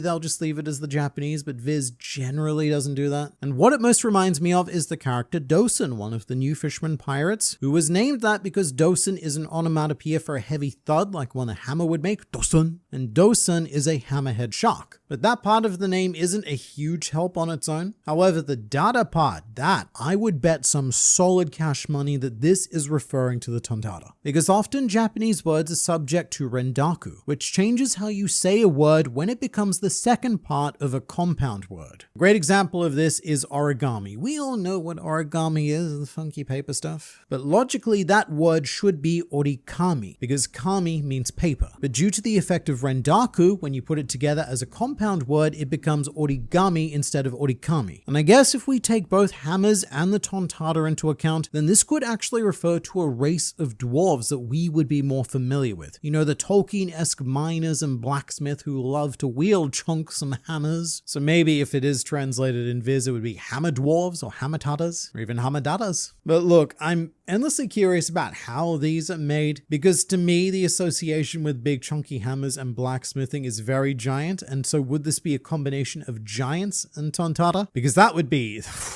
ambitious. But then again, I guess that's the whole point of this section, as Scopa Gabban has the Mountain Eater epithet, and there's a lovely story told about how he got that defending Roger, etc. However, I can't help but look at Ripley and imagine that Scopa Gabban took his Mountain Eater credentials in a very different direction. It's very Big Mom in a way. Scopa Gabban is all about love having no boundaries, and Big Mom certainly did try to scientifically prove that as best she could. In fact, Big Mom herself did mate with a tontara, which resulted in one of her most recent children, Charlotte Normand. She's only 10 years old and we didn't really see her do much of anything, but she does exist and she is a half human, half tontara. But then Luffy, being Luffy, immediately reveals the plan that he shouldn't have said out loud, which is to free Loki. And Gabban is both very cooperative and quite oppositional towards this idea. And I think that's showing the real struggle between his much younger, more pragmatic self and the influence of Roger. So Gabban leads them right to Loki's key, but challenges Luffy to take it away from him, which is something that I cannot wait to see. As the last time we met a wing of the Pirate King, the Straw Hats were mere irrelevant saplings compared to the lush power garden of Rayleigh, and Shaki even said that Rayleigh was 100 times stronger than them, and that turned out to be very true. However, on Egghead Island, Luffy made the claim that he was now 100 times stronger when he fought Kizaru. So this could be a surprisingly even fight, and hey, Luffy may even be stronger than Scopa Gabban. He might not be smarter, in fact, he's almost certainly not. But if it came down to a serious fight, then surely Luffy has to win. At this point, he kind of has to because he's about to attempt to become the Pirate King. He can't be seriously losing to the former Pirate King's subordinate a quarter of a century out of his prime. Although the other reason why Luffy should be able to overcome Gabban is Loki. Because if Scopa Gabban lives on Elbaf with his wife and child, then that means that he was also unable to stop Loki. Or he was away at the time. We know he likes to go away on trips. We saw him drinking with Crocus. Or he was there, he wasn't on a trip, and he just couldn't be bothered that day. But Gabban again name drops Shanks as the man who was able to beat Loki, so I guess he's trying to assess whether or not Luffy is at least on Shanks' level before handing over the key that could potentially doom all of Elbaf, which is a fair enough test in my opinion. Although Gabban does say something quite interesting, talking about how this secret chamber with the key has been raided, but he says that not even the bad guys wanted Loki to be freed. And it raises the question of, what bad guys? So far, the giants of Elbaf have been presented quite monolithically. They all seem to share the same core beliefs and live in complete peace with one another, but every now and then there's just a little sign of something darker happening on Elbaf. The first was Rhodes' whole deranged giant superiority rant. Another was Harridan being considered tainted blood due to his foreign mother, although no one we've met holds this belief towards him. And now we even have these petty crime groups who have robbed the castle. Although I guess pillaging was a pretty big staple of Viking culture, so it may be well within Elbafian tradition to just take stuff. But I still feel like we haven't really been introduced to the dark side of Elbaf yet. And what I'm also interested in is, what is Luffy going to potentially learn from Scopa Gabban? It might just be because he occupies a similar position to Rayleigh and has a similar facial design to Hyogoro, both of whom served as Haki instructors for Luffy, but I feel like Gabban has something to add of his own to the Luffy arsenal. And whatever that is might become apparent during this fight for the key. Gabban could test Luffy's strength, his speed, his Hakis, his future sight, maybe even Gear 5th. And then after all of that, Gabban could whip out something that we've not seen before. Or if we have, we haven't really registered it. Some other form of Haki advancement. And something else I should comment on is the length of the chapter. This was another 13-pager, which are becoming very common in One Piece. However, something extremely magical happened this week, which is that One Piece was published for 4 weeks in a row. I actually didn't expect to be here recording this week, because it is such a guarantee that after 3 chapters in a row, Oda will take a break. But not this time. The mad lad, he plowed through and gave us 4 chapters in a row. And I honestly don't even remember the last time that happened. In pre-time skip One Piece, it happened all the time, but this has not been the standard in the post-time skip era. And with that in mind, I don't consider 13 pages a short chapter. I consider them to be 13 bonus pages on top of the other 3 chapters. And I think it shows that Oda is being very conscious about the stark increase increase in breaks over the past couple of years and is maybe trying to make up for that, although hopefully it doesn't come at the cost of his health. But another thing he might be conscious of is the One Piece timeline, as the more breaks that get taken, the further and further away the end date gets pushed. And if you'd like to know more about that end date, I would highly recommend this video, which estimates that One Piece is currently on track to end in 2032, which may sound completely ridiculous, but give me a chance to explain, because the logic that goes into this estimation is quite frightening, and the amount of chapters that will be published between now and then are a lot less than you may think.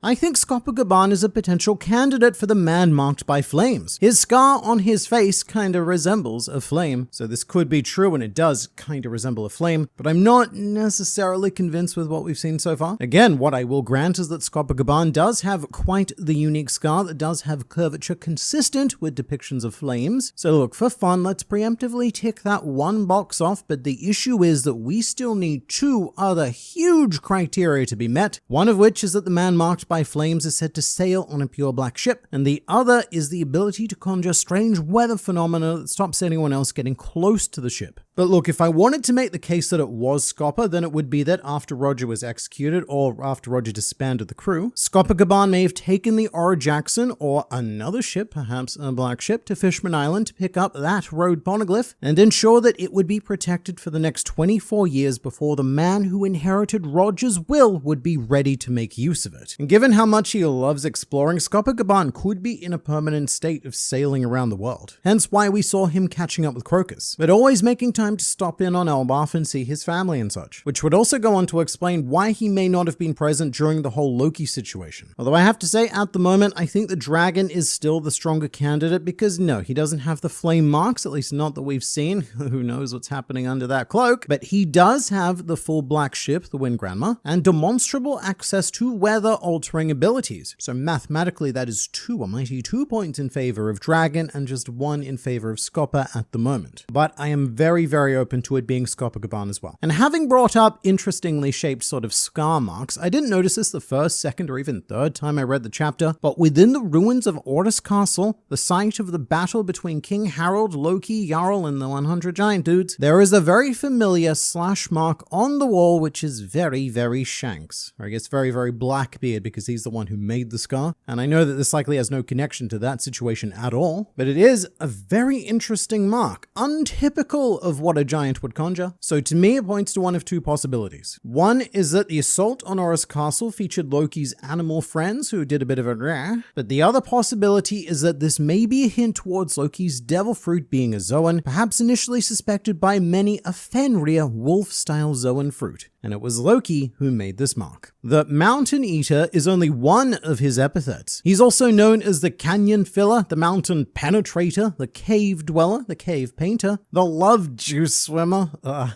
Spelunker, etc. He is a legendary man. Alright, so I was okay with everything before and after Love Juice Swimmer. Anyone else feeling major Master Roshi vibes from Gabban? Beard, Hawaiian shirt, sunglasses, and eccentric as heck? Pretty cool guy. I definitely get Master Roshi vibes from him, and I think this makes a lot of sense because Eiichiro Oda's favorite manga is Dragon Ball. There's a huge amount of inspiration from that that's been put into One Piece, and in an interview, Oda stated that he fell in love with Dragon Ball specifically after reading Chapter 2, which is an interesting choice, as it's a chapter solely dedicated to pervy gags involving Bulma bathing and Goku discovering a vagina for the first time. But Dragon Ball aside, I also see a lot of Jiraiya in Scopa Gabban as well, a lot of which comes from the kabuki pose that Gabban strikes, which when combined with his other aspects does really take me back to Naruto. But this pose in world is probably influenced by Gabban's time with Kozuki Oden. Oden would always joke around with stuff like his born to be boiled line, and then after doing so he'd always smash out a pose. So I'd like to think that Gabban's been influenced by the legacy of another old friend, because Scopa Gabban and Oden do have a much stronger bond in filler material, as in the anime when the Roger pirates fought against the Whitebeard pirates, Scopa Gabban was Kozuki Oden's opponent, and there was also some filler where Oden, Gabban, Shanks, and Buggy have a mild adventure in Mocktown, which is pretty fun. I really like stuff like that, because one of the most common complaints we get about One Piece is that there's not enough downtime, there's not enough fun with the Straw Hats, which is fair enough. And some of the stuff I enjoyed most in the Oden flashback was seeing the Roger pirates and Whitebeard pirates just screwing around when they're not at the epicenter of history-changing events. So as much as I want more of the Straw Hats having fun, I'm also very greedy and I want more of everyone else having fun as well. When One Piece is over, what I would love is a Roger and or Whitebeard prequel manga, just to spend more time with those crews. Having brought up Oden though, we should address the insane fact that Scopa Gabban himself has been to Wano. And as a proud explorer, yes, it does make all the sense in the world for him to want to go to that isolated location. So I guess that's where he got his Wano clothing, although it's a bit awkward. The idea that Scopa Gabban went to Wano, saw all of the suffering caused by Kaido, and did nothing. Unless he went way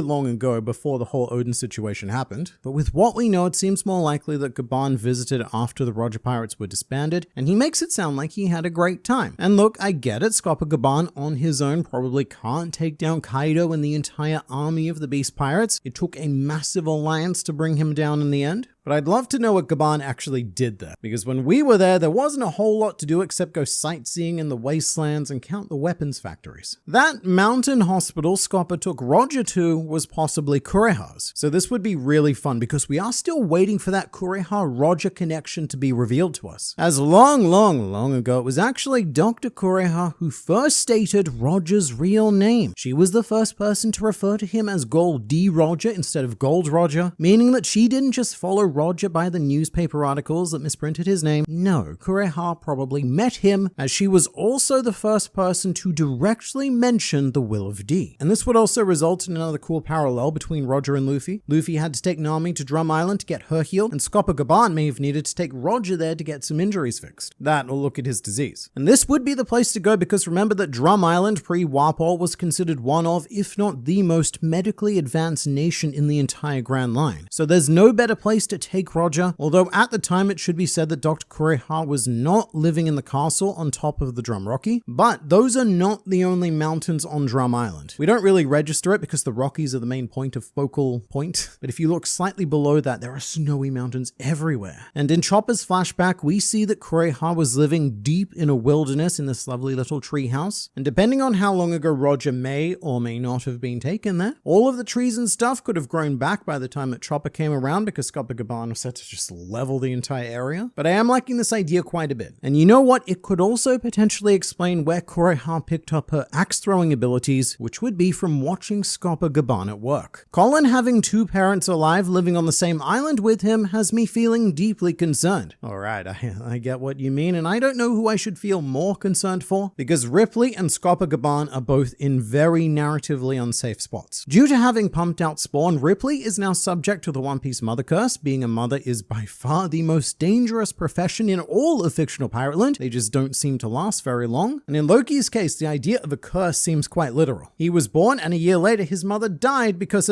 she had a child. However, Scopa Gabban also has a curse. He has the curse of being an old mentor. He's an old man who's had his time in this world with something of importance to pass on to the next generation before he promptly passes on. And I guess the question becomes, whose curse is stronger? Does the mother curse outweigh the wise old mentor curse? Or do they both activate and Colin goes on to become a proper shonen orphan, ready to become the protagonist of his own Colin manga? The flags are all there, but if I had to guess, I can't see Oda killing Ripley outside of a flashback, so she might be safe. Meanwhile, Scopa Gabban is a maybe. I would really like him to stay alive, at least for the final war, just because I would love to see a reunion between him and Rayleigh, and to see the wings of the previous Pirate King help to launch the new Pirate King. But while we're here, we should point out that Scopa is very much following in the pattern of the Roger Pirates, which is that each of them seem to have gone on to live very flood-proof lifestyles. Crocus lives inside a whale, Rayleigh took up ship coating so he can sail underwater, and now Scopa Gabban is living on the tallest island possible that I guess isn't a sky island. Although, actually I wonder how tall Elbaf is. It might reach Sky Island heights. I am annoyed by colon being pronounced Colin. I've never met a colon being pronounced that way. This may be an English-Japanese issue though.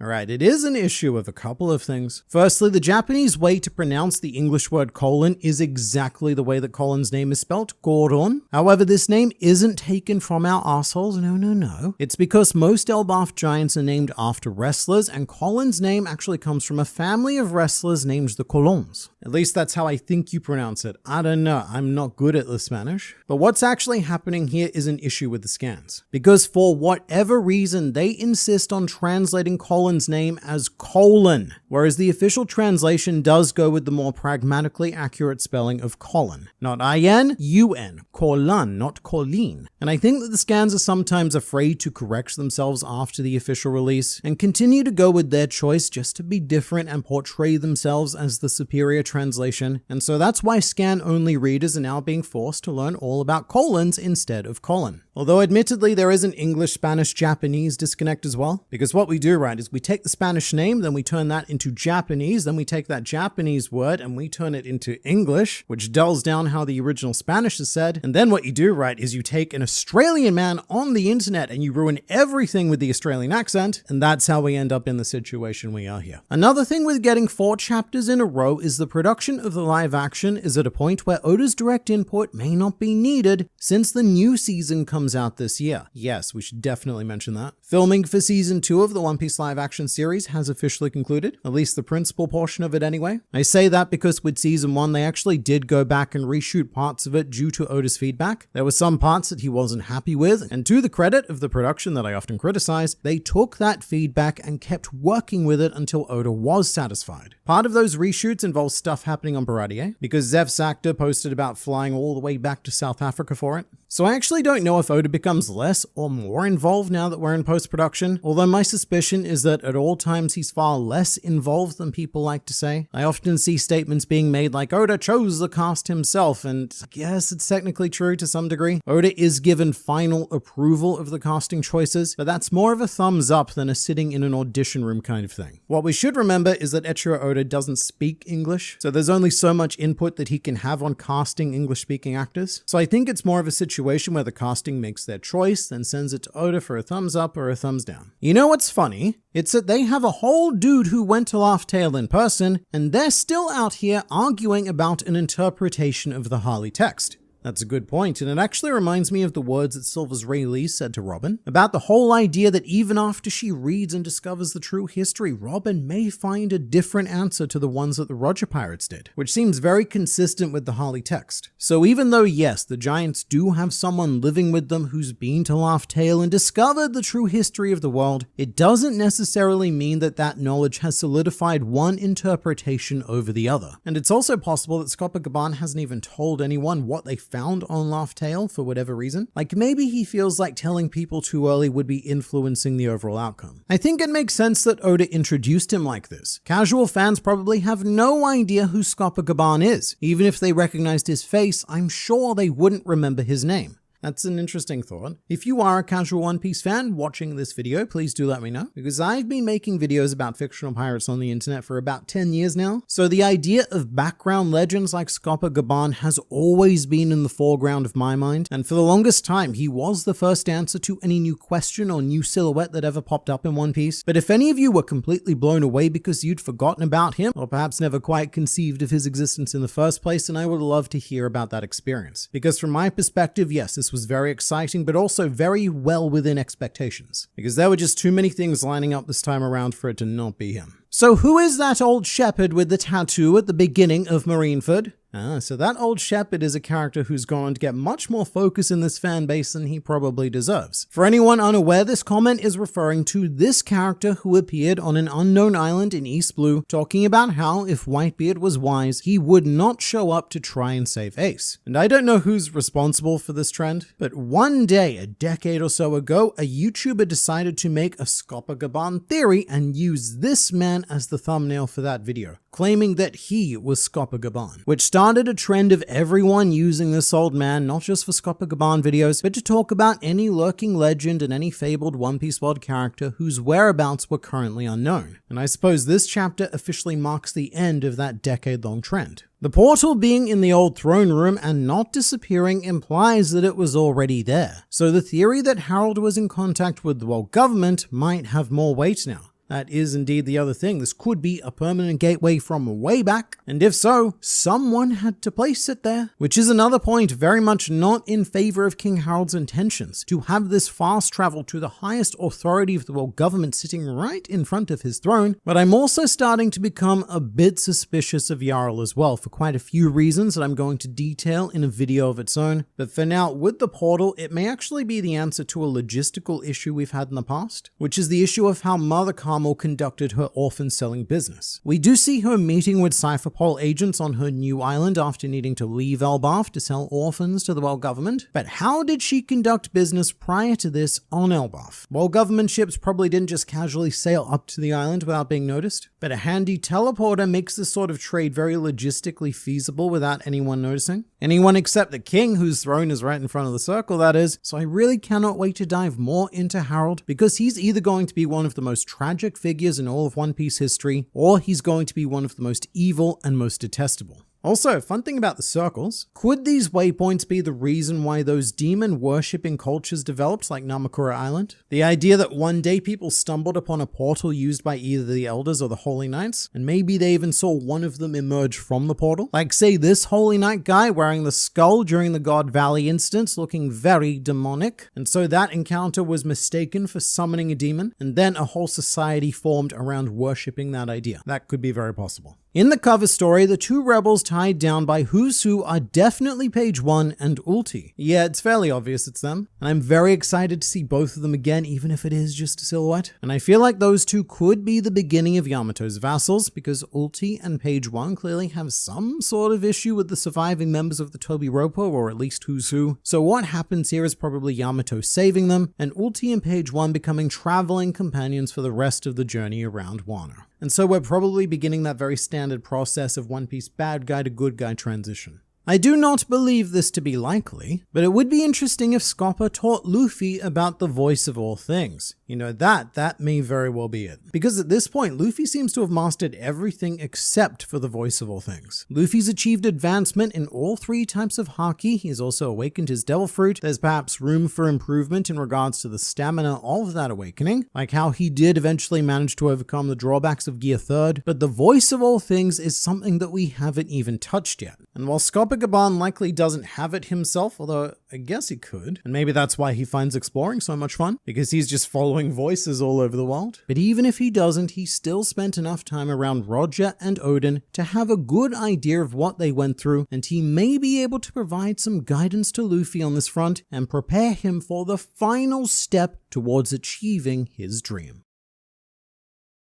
Scopa Gabban versus Monkey D. Luffy, two new Holy Knights, one ever-deepening suspicion of this King Harold, and mate, is it the worst time ever to be a child on Elbaf right now, as a sickening game is about to begin for the amusement of the world nobles. And also us, our amusement. One Piece is written and drawn solely for our amusement, so in the end, yes, we are the real monsters. But the beginning of this chapter is pure fan service. It's exactly what you want every time two powerful characters meet for the first time. You just have this desire to see them fight battle. And this brief clash between Luffy, Scopa Gabban, and a little bit of Zoro did very much satisfy that base need of mine to see fictional pirates hitting other fictional pirates. But mostly it was just really fun. I really loved the key choreography with Gabban using Loki's key in some very cool and creative ways. And I think that Oda is at his strongest with fight choreography when he sets up unique settings or conditions, so that it's not just two people fighting, no items, Fox only, final destination. I mean, you've got a massive key, why not use it? And through this key, I believe we have a soft confirmation that Scopa Gabban is a Conqueror's Haki user, as when he infuses the key with his Haki, which was very cool by the way, it emanates the traditional Black Lightning effect. And standard disclaimer here, Oda has been a little bit inconsistent with where and how Black Lightning has appeared in the past, so until someone blatantly says, mate, that Scopa guy, he's a Conqueror, it's not 100% confirmed. And this this is very easy to miss, but Mr. Zoro, when he kicked into gear, he also had black lightning coming from his swords. So my feeling on this is that Scopa Gabban has Conqueror's Haki until proven otherwise. As he should, quite frankly, and this does go on to give me hope that a future is in the works where even Sanji unlocks Conqueror's Haki and truly takes his place as a wing of the Pirate King. Although my favorite part of the fight was when Scopa Gabban made Luffy eat the key and his head took on the shape of the key. It reminded me a lot of when Kaido hit Luffy with his club and it briefly morphed his face into that hilarious spiky mold. And mate, seeing Scopa Gabban unleash a proper attack of his own that resulted in such a visceral reaction of danger from both Luffy and Zoro was so incredibly satisfying. And I do like that after this moment, Zoro immediately jumped in and they prepared to take this old man down. After which point Gabban gives up because I guess he got to see Luffy's sun god form. That appears to have satisfied him. Although really, the end of this whole section feels a bit like a story beat in a game. You encounter a Scopa Gabban, you then have a fun spectacle fight against him, which you eventually defeat, and he then goes away and says, come find me after you've completed this level. After which point I'll give you the next story item, like perhaps say the location of the final road poneglyph. Although in the end, Luffy and Zoro still have no idea who they just encountered, so it looks like we're saving that reveal for another time, or for another character. Because I do wonder if Scopa Gabban is going to go on to encounter some other Straw Hats who may actually recognize him, like Robin or Frankie, the former of which is generally aware of prominent historical figures, and the latter of which may even have met Scopa Gabban when the Roger pirates stopped in at Water 7. And I do also wonder how much Gabban knows about the truth of the Loki situation, and if he's just playing into the story and giving up the key because it was never a big deal at all. But speaking of danger, it's very hard to tell exactly how much Scopa Gabban knows about what's going on in relation to the Holy Knights, because I do think that his words were referring to Loki. He says, if Elbaf is still safe when you decide to leave, then come find me, which juxtaposes quite nicely in this chapter to the imminent threat of the Holy Knights. But I don't think Scopa Gabban is aware of them. I think Gabban means if you release Loki and somehow the world doesn't end, then come find me and I'll pass on my little piece of the Roger legacy to you, just as Shanks and Rayleigh have previously. Either way, I don't know if I see Scopa Gabban stepping in to help with the Holy Knight threat, even though his child is one of the direct targets, because this isn't Sabadi Archipelago where Rayleigh had to leap into action because the Straw Hats just weren't ready yet. No, this is not that. This is the end game, and if the Straw Hats can't handle what's happening here with a gaggle of Holy Knights, and I guess they're just not the ones that Roger was waiting for to inherit his legacy in the first place. And Story Lord Eiichiro Oda has treated us to not just one but two new Holy Knights in this chapter. And let's start with Saint Summers. After the introduction of Shamrock and Gunko, I think Oda felt like he needed to go out of his way to subvert the expectations of a Holy Knight summoning, because unless it's a running gag, he usually never wants to give us the same thing twice. So instead of those really cool and really ominous robed individuals, what we get is a half-dressed old man on the snail phone who wasn't quite ready for work today and is asking for another hour to get ready. Summers does, to me, have a very Silver's Rayleigh vibe, at least when he's not fully clothed. He's got that powerful, casual old man look happening. But Summers' family name should be familiar to all of you, because he is a shepherd, the same family that current Elder Star Saint Shepherd Jupiter hails from, which is a bit trippy because our Holy Knight looks older than Jupiter, despite the fact that Jupiter is probably at least a couple of centuries old. Summers might end up looking younger when he gets colored. If he's related to Jupiter, then I imagine that he has blonde hair. But in black and white manga, I currently perceive it as white. Although just on that, a while ago, there was a bit of a Jupiter revelation, as 2 decades after being declared as blonde, Oda's official color scheme for Jupiter gave him white hair along with the rest of the 5 elders, which I personally am still struggling to get used to. And that got me thinking that Oda had never actually drawn the elders with color until volume 111. So Jupiter's blonde hair was likely a decision made by the anime that the digitally colored manga kept when that started being published. And Oda's just been sitting on this for over 20 years, never informing anyone of his true colors. And one other interesting thing about Saint Summers is that he speaks a tiny bit of English in this chapter. He says, okay,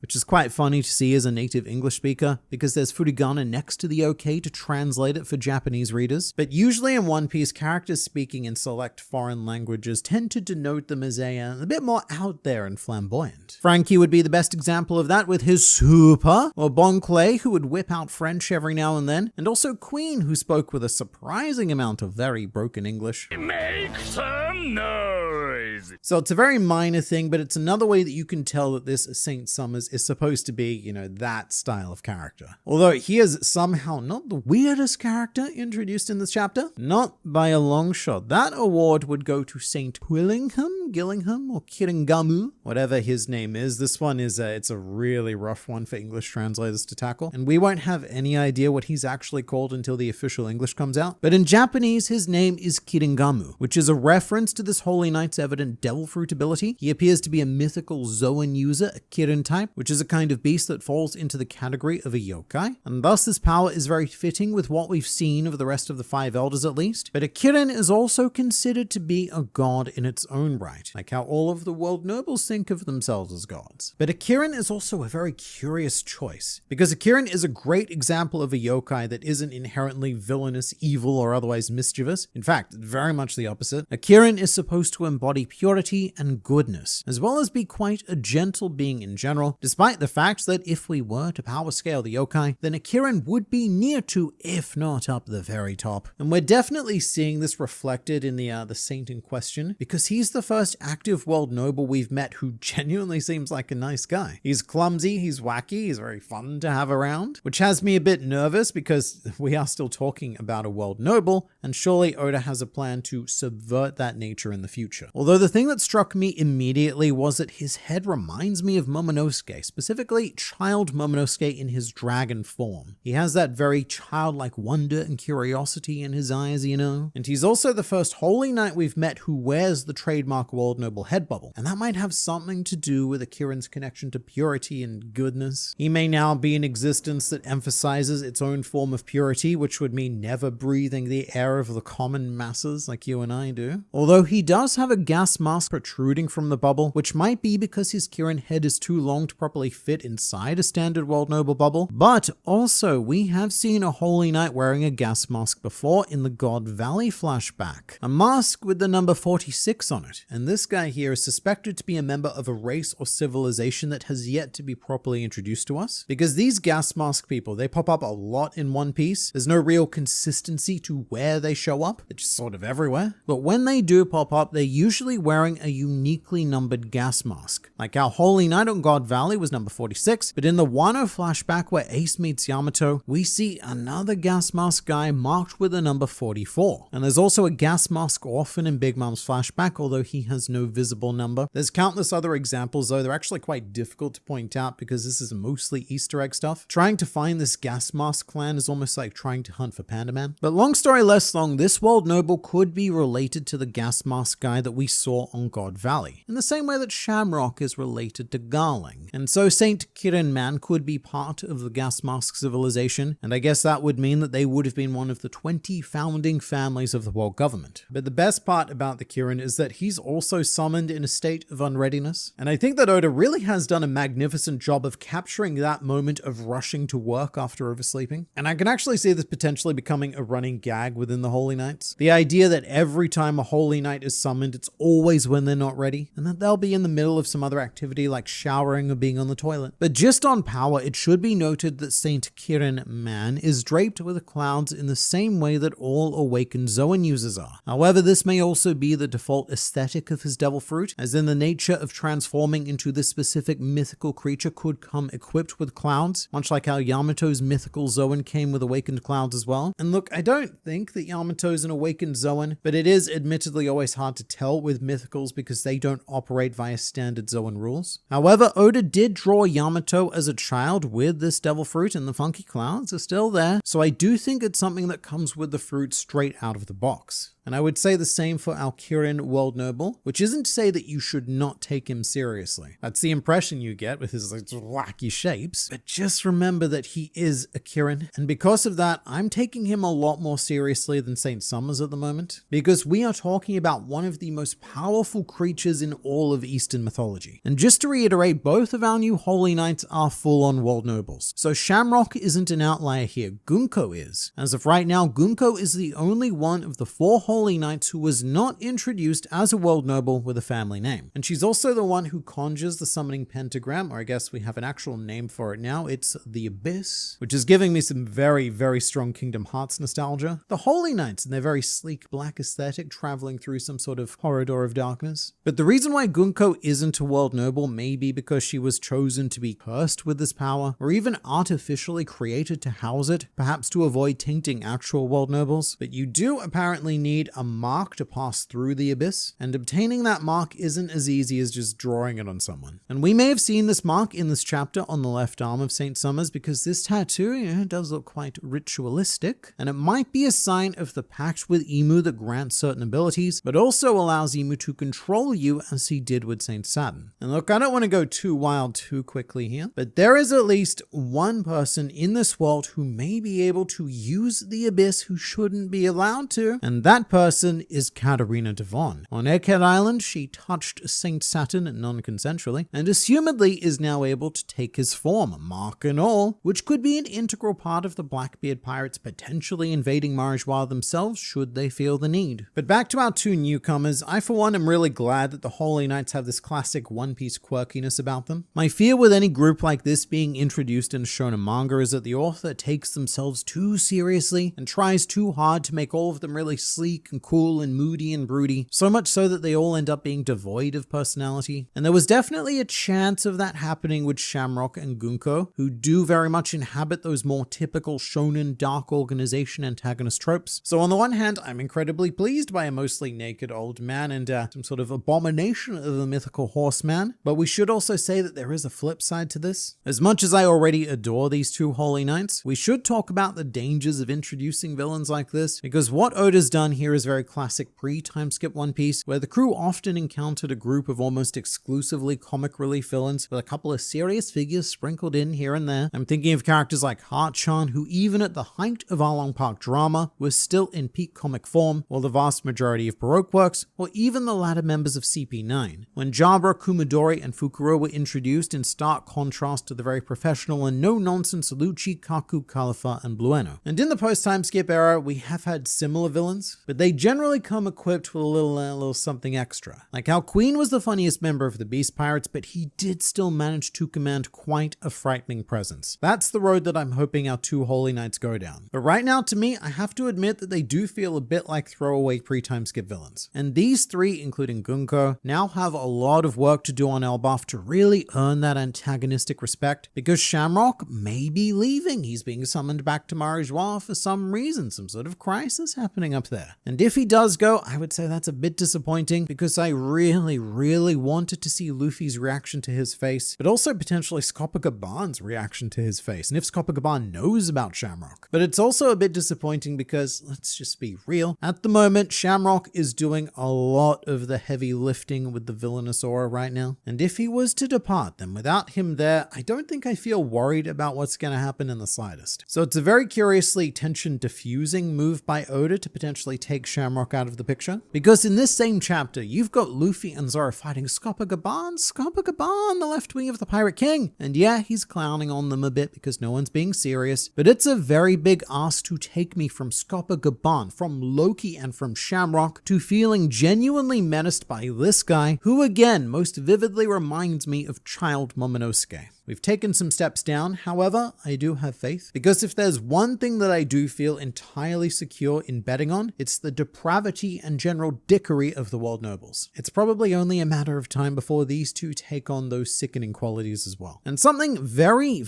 interesting is that King Harold is mentioned in this chapter, and this is only adding fuel to the very bad man fire, but I believe it's Saint Summers who suggests that Shamrock was on Elbaf to visit the grave of King Harold, which to me implies one of two things. The first is that Harold was an ally of the world nobles and a figure respected enough to actually warrant visiting the grave of, or that the killing of Harold was viewed as a high point by the world nobles, to where visiting his grave is considered quite a leisurely and joysome activity to point and laugh, haha, you're dead. And I feel like I really want to be leaning more into the traitor Harold idea, as I have been so far, but now I'm wondering if Oda is starting to make it a bit too obvious. But in regards to Shamrock, I did say he's been summoned back to Marineford, but we don't actually know if he's going to obey that command as of yet, and he does seem very excited at the end of this chapter to play some sort of a game, which terrifies me, because it makes me think of the native hunting competition on God Valley, and the potential of these Holy Knights doing something similar with the children of Elbaf. So for the sake of these kids, I hope that Shamrock does go back, although for the sake of us readers of the true monsters, I really want him to stick around. And you let me know what you think about this chapter in the comments below.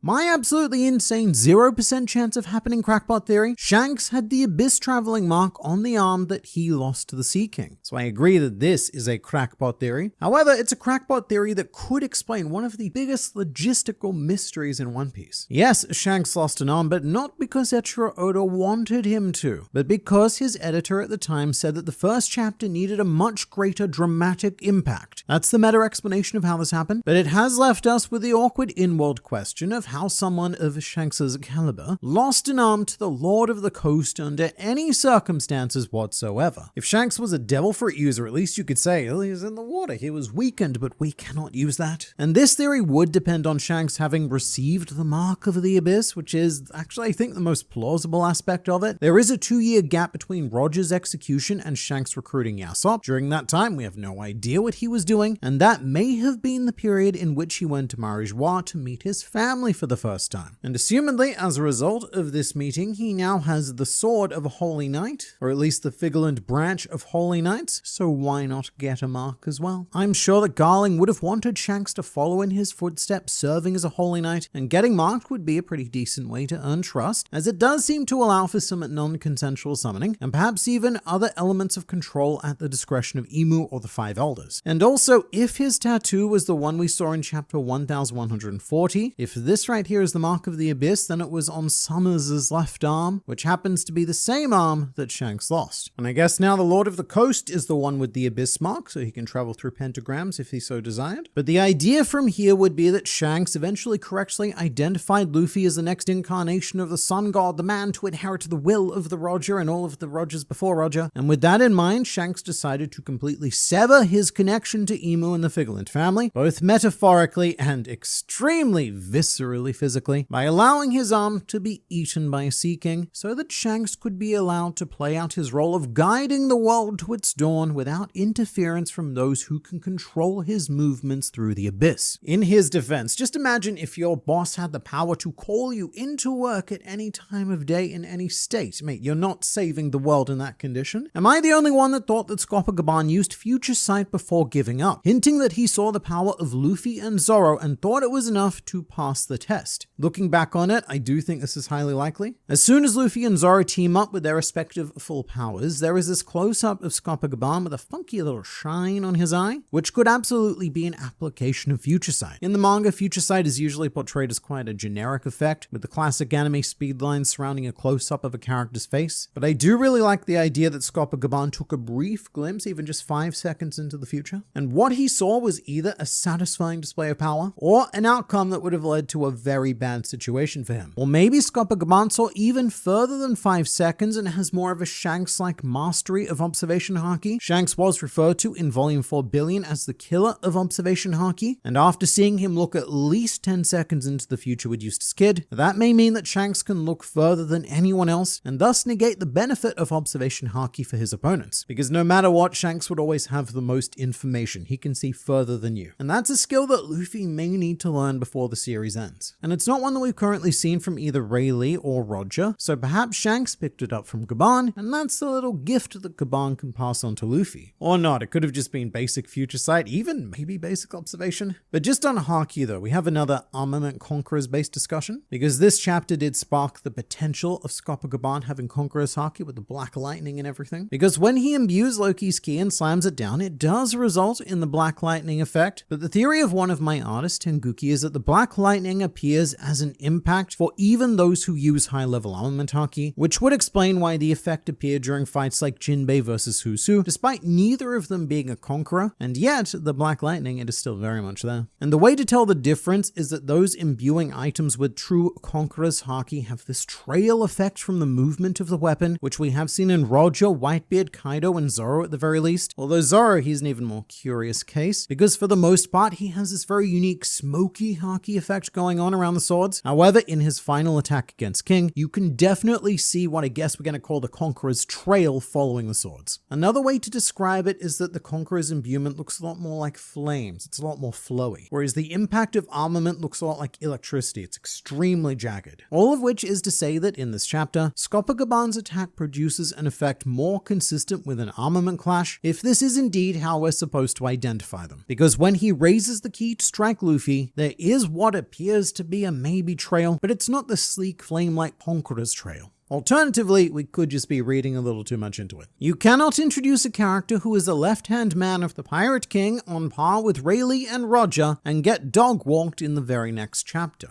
I agree, but I think this is one of those cases where current internet culture has evolved for the purpose of ruining everything. This isn't the vast majority of One Piece fans. No. Most of you are very chill, very cool, very physically attractive individuals, but the loudest people online are the ones that have this phenomenal talent for complaining. And in this case, if Luffy and Zoro clearly overcame Scopa Gabban, then there'd be a lot of whinging about Gabban not living up to the hype of being the left-hand man of Roger, whereas if Gabban did live up to that hype and he'd clown Luffy and Zoro, then the complaints would be something like Luffy and Zoro getting nerfed and not having the power that their status should command at this point. Which is why I think that this clash ended about as perfectly as it could, especially with the future side idea, the only person who knows for sure what would have happened to Scopa Gabban. Otherwise, it's left to the imagination, and this clash gives us exactly what it's meant to, which is just a bit of fun. But instead, on the internet, it's resulted in, well, it didn't show us anything. I have no problem with the fight being cut short. Last chapter, I was thinking, we don't have time for this, Gabban. Your son is in great danger alongside the whole kingdom. You and Luffy need to be teaming up. All right, I think I see a problem here. The issue here is that this just isn't how any One Piece father would think, unless that father has a daughter. When it comes to daughters, One Piece fathers stop at nothing to protect them, which mirrors Eiichiro Oda's own experience and feelings for his daughters. But when it comes to sons, fathers take a very hands-off approach, or in the case of Garp, a very fist-on approach, because their sons need to grow strong to survive in this world. And look, to his credit, I do think that Scopa Gabban has a lot of faith in his son Colin. Colin is 20 years old now. He's inherited the blood, the spirit, and the pride of an Elbafian giant, and he would probably want to fight on his own. With that said, I still don't think that Gabban is aware of the Holy Knight situation. And when it comes to Loki, I think he either has faith that Luffy will keep him under control, or he knows that Loki isn't actually a true threat to anyone on Elbaf, including Colin. Man on the internet, do you think there's a giant secret that will make them shrink? How else will Loki fit on the sunny? Thank you kindly for the $5, Mr. Anime Underworld. Bribery via super thanks is always a great way to get my attention. But Loki joining the crew is not the craziest idea in the world to me. Right now, I am still very much more in line with him eventually joining Harudin and becoming the next series of co-captains for the new giant warrior pirates. However, what's very difficult to ignore is Luffy's instinctual obsession with Loki. In his own Luffy way, I think that Luffy understands Loki a lot better than almost anyone else, if anyone else. And that to me does give Loki that spark of potential of Luffy at least asking him to join the crew.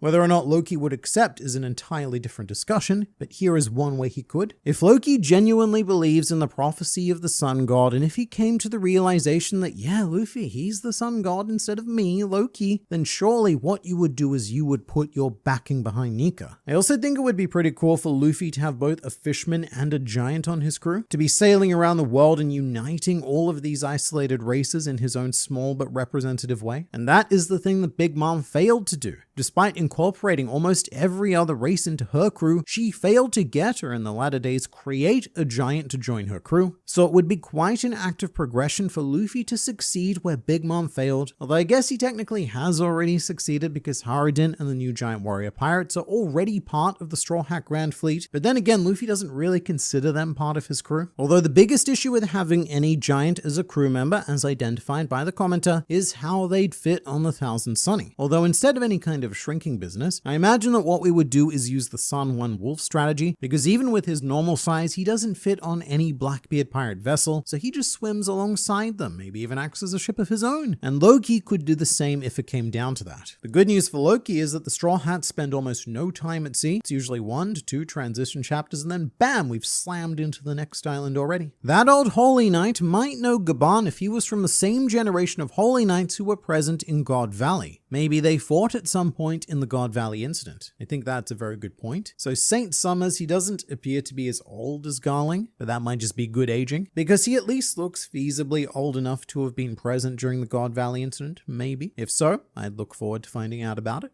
Saw on Twitter that someone pointed out how the mark on the older Holy Knight is the same as the ship that fell from Skypia. Right, so that ship, it was called the St. Brice, which is a very fun name for a ship in this context because the ship itself has been given the title of Saint, like our marked world nobles. However, I don't know how much I buy into this. Yes, there is a mark on it that looks kind of like the very middle part of the elbow on St. Summers. Each of them is a circle and a circle with 4 protruding spiky marky things. So maybe this indicates that the Shepherd family have a connection to the Brice Kingdom in South Blue. Perhaps they were its monarchy and they were one of the 20 founding families. But I also think it's quite early to jump to conclusions because it could just be one of those generic patterns that Oda likes to use. How did you manage to guess Loki's hair color? Of all the possible One Piece hairstyles, you somehow landed on purple. Now that's some next level clairvoyance. So what this is referring to is the newly shown cover of One Piece Volume 111, where Loki's color scheme has been officially revealed, and his hair is purple, or I guess more pinky purple. Either way, this channel since the very beginning of Loki has been a strong supporter of that shade, but when making the very first thumbnail for when Loki appeared, I got my artist to do a couple of different options. For the thumbnail, we definitely tried blonde because it was the most obvious idea, then we did purple, red, and I think maybe even green. We tried this very cool, less vibrant forest green with a yellow cloak, and it was interesting, but not quite right. And in the end, I didn't want to go with blonde, not because I didn't think it would look good, but because I knew that's what every other channel was going to use. And as a general principle, it's hard to make thumbnails that stand out when your Loki looks exactly the same as everyone else's Loki, which was the intuition of my content artist as well, as Tenguki had been a purple Loki advocate since day one as well. To answer the question though, we got lucky. And the only reason why this is notable in any way is because I think it's the first time we've ever correctly predicted one of Oda's ridiculous color schemes. I feel like the gas mask thing is Oda's way of paying homage to Akira Toriyama. You know, that could be it. In the last video, I went through this mystery of these gas mask people who just appear everywhere in the One Piece world. And this could very well be an homage to Akira Toriyama because his author avatar was this stout little robot in a gas mask who even has his own in-world bounty of $100,000, which would have been a lot more when this happened in 1986 than it is now. But the existence of these bounties in Dragon Ball, as well as Oda's interest in westerns, may very well have inspired the One Piece bounty system. And Oda does this from time to time. He takes characters or concepts from other manga that he likes and he gives them small One Piece cameos. Probably the most well-known one is in chapter 577, and you might not immediately be able to tell who these characters are with the manga, but in the anime it is made extremely clear that this is a Naruto reference to Kisame and Jiraiya, so that could explain this enigmatic gas mask clan, that the whole thing is one big enduring reference to Akira Toriyama. A massive author in the history of manga, but this week also came with a very exciting announcement about Oda himself, as One Piece has now sold over 530 million copies, officially surpassing Harry Potter, and making Eiichiro Oda the 7th best-selling single author in human history. At the moment, he is only 5 authors away from William Shakespeare, and by the time that One Piece is over, I think it's very possible that we'll have jumped up a space or two as well. I'm surprised you didn't mention that Kuma is still on the island, and we'll have to go through another one of these games. Yeah, just when you think things have finally settled down for Kuma and he can live out a peaceful rest of whatever his existence is, just when you think that, another culling game begins in his general vicinity. Because here's something that I haven't thought about until now, but when Shamrock says that their goal is to abduct children, that doesn't specify giant children, and Jewelry Bonnie still definitely falls into the category of a children. So she could be put in danger again, and it would be interesting but also heartbreaking to see if what's left of Kuma snaps back into action to save her once more. Part of me is hoping that the whole idea of this game is going to be a sort of a Zo situation, as when we were first being introduced to the concept of Zo, Eiichiro Oda, he was being very sneaky, and he was setting up this conflict between the minks and the samurai, and it was looking like Zo was going to be a lot longer than it was due to having to fight and solve this conflict, but then Rise O is safe happened and that tension was instantly diffused. So there's potential for an outcome where this game begins, but it's instantly ended by the Straw Hats and or Loki, and Kuma's body gets to breathe a sigh of relief after just a brief scare. Because another thing to consider is that we are reaching a point where it's going to become clear what weight of an arc Elbaf is going to be. At the moment, it still could be a short Zo-style adventure. We're only about 15 chapters in, and if Shamrock is packing up and going home, then we could wrap this up as a nice little adventure before moving on. However, if more complications keep being introduced, then we're on for the long haul. Although the only reason why I'm even entertaining the idea of a short arc is because, as I've detailed in other videos, there was a point in very recent history where Oda wasn't actually going to make the Elbaf arc, and we were going to move on ahead without it and go to whatever's next to fit Oda's desired timeline of the series ending. But at the same time, it feels like there's still so much left to explore here. Like, we haven't even touched the upper realm of Elbaf, the astral world. People have barely even spoken about it. I don't even know what to expect about what's up there. And unlike Zo, there's also this feeling of very strong island history to resolve with all of this Herald business, which seems like it could be tied to the history of the Holy Knights. So this upcoming child game might just be the beginning here. Like when Rob Lucci and CP0 rocked up on Egghead Island, that felt like it was going to be a short clash and then we'd move on, until York, Kizaru, St. Saturn, and the other 5 elders appeared to say, nah, we're staying here for a bit. And if Elbaf is going to be an escalation of that and make it worth Oda's time to take us here, then I am expecting big things in the future.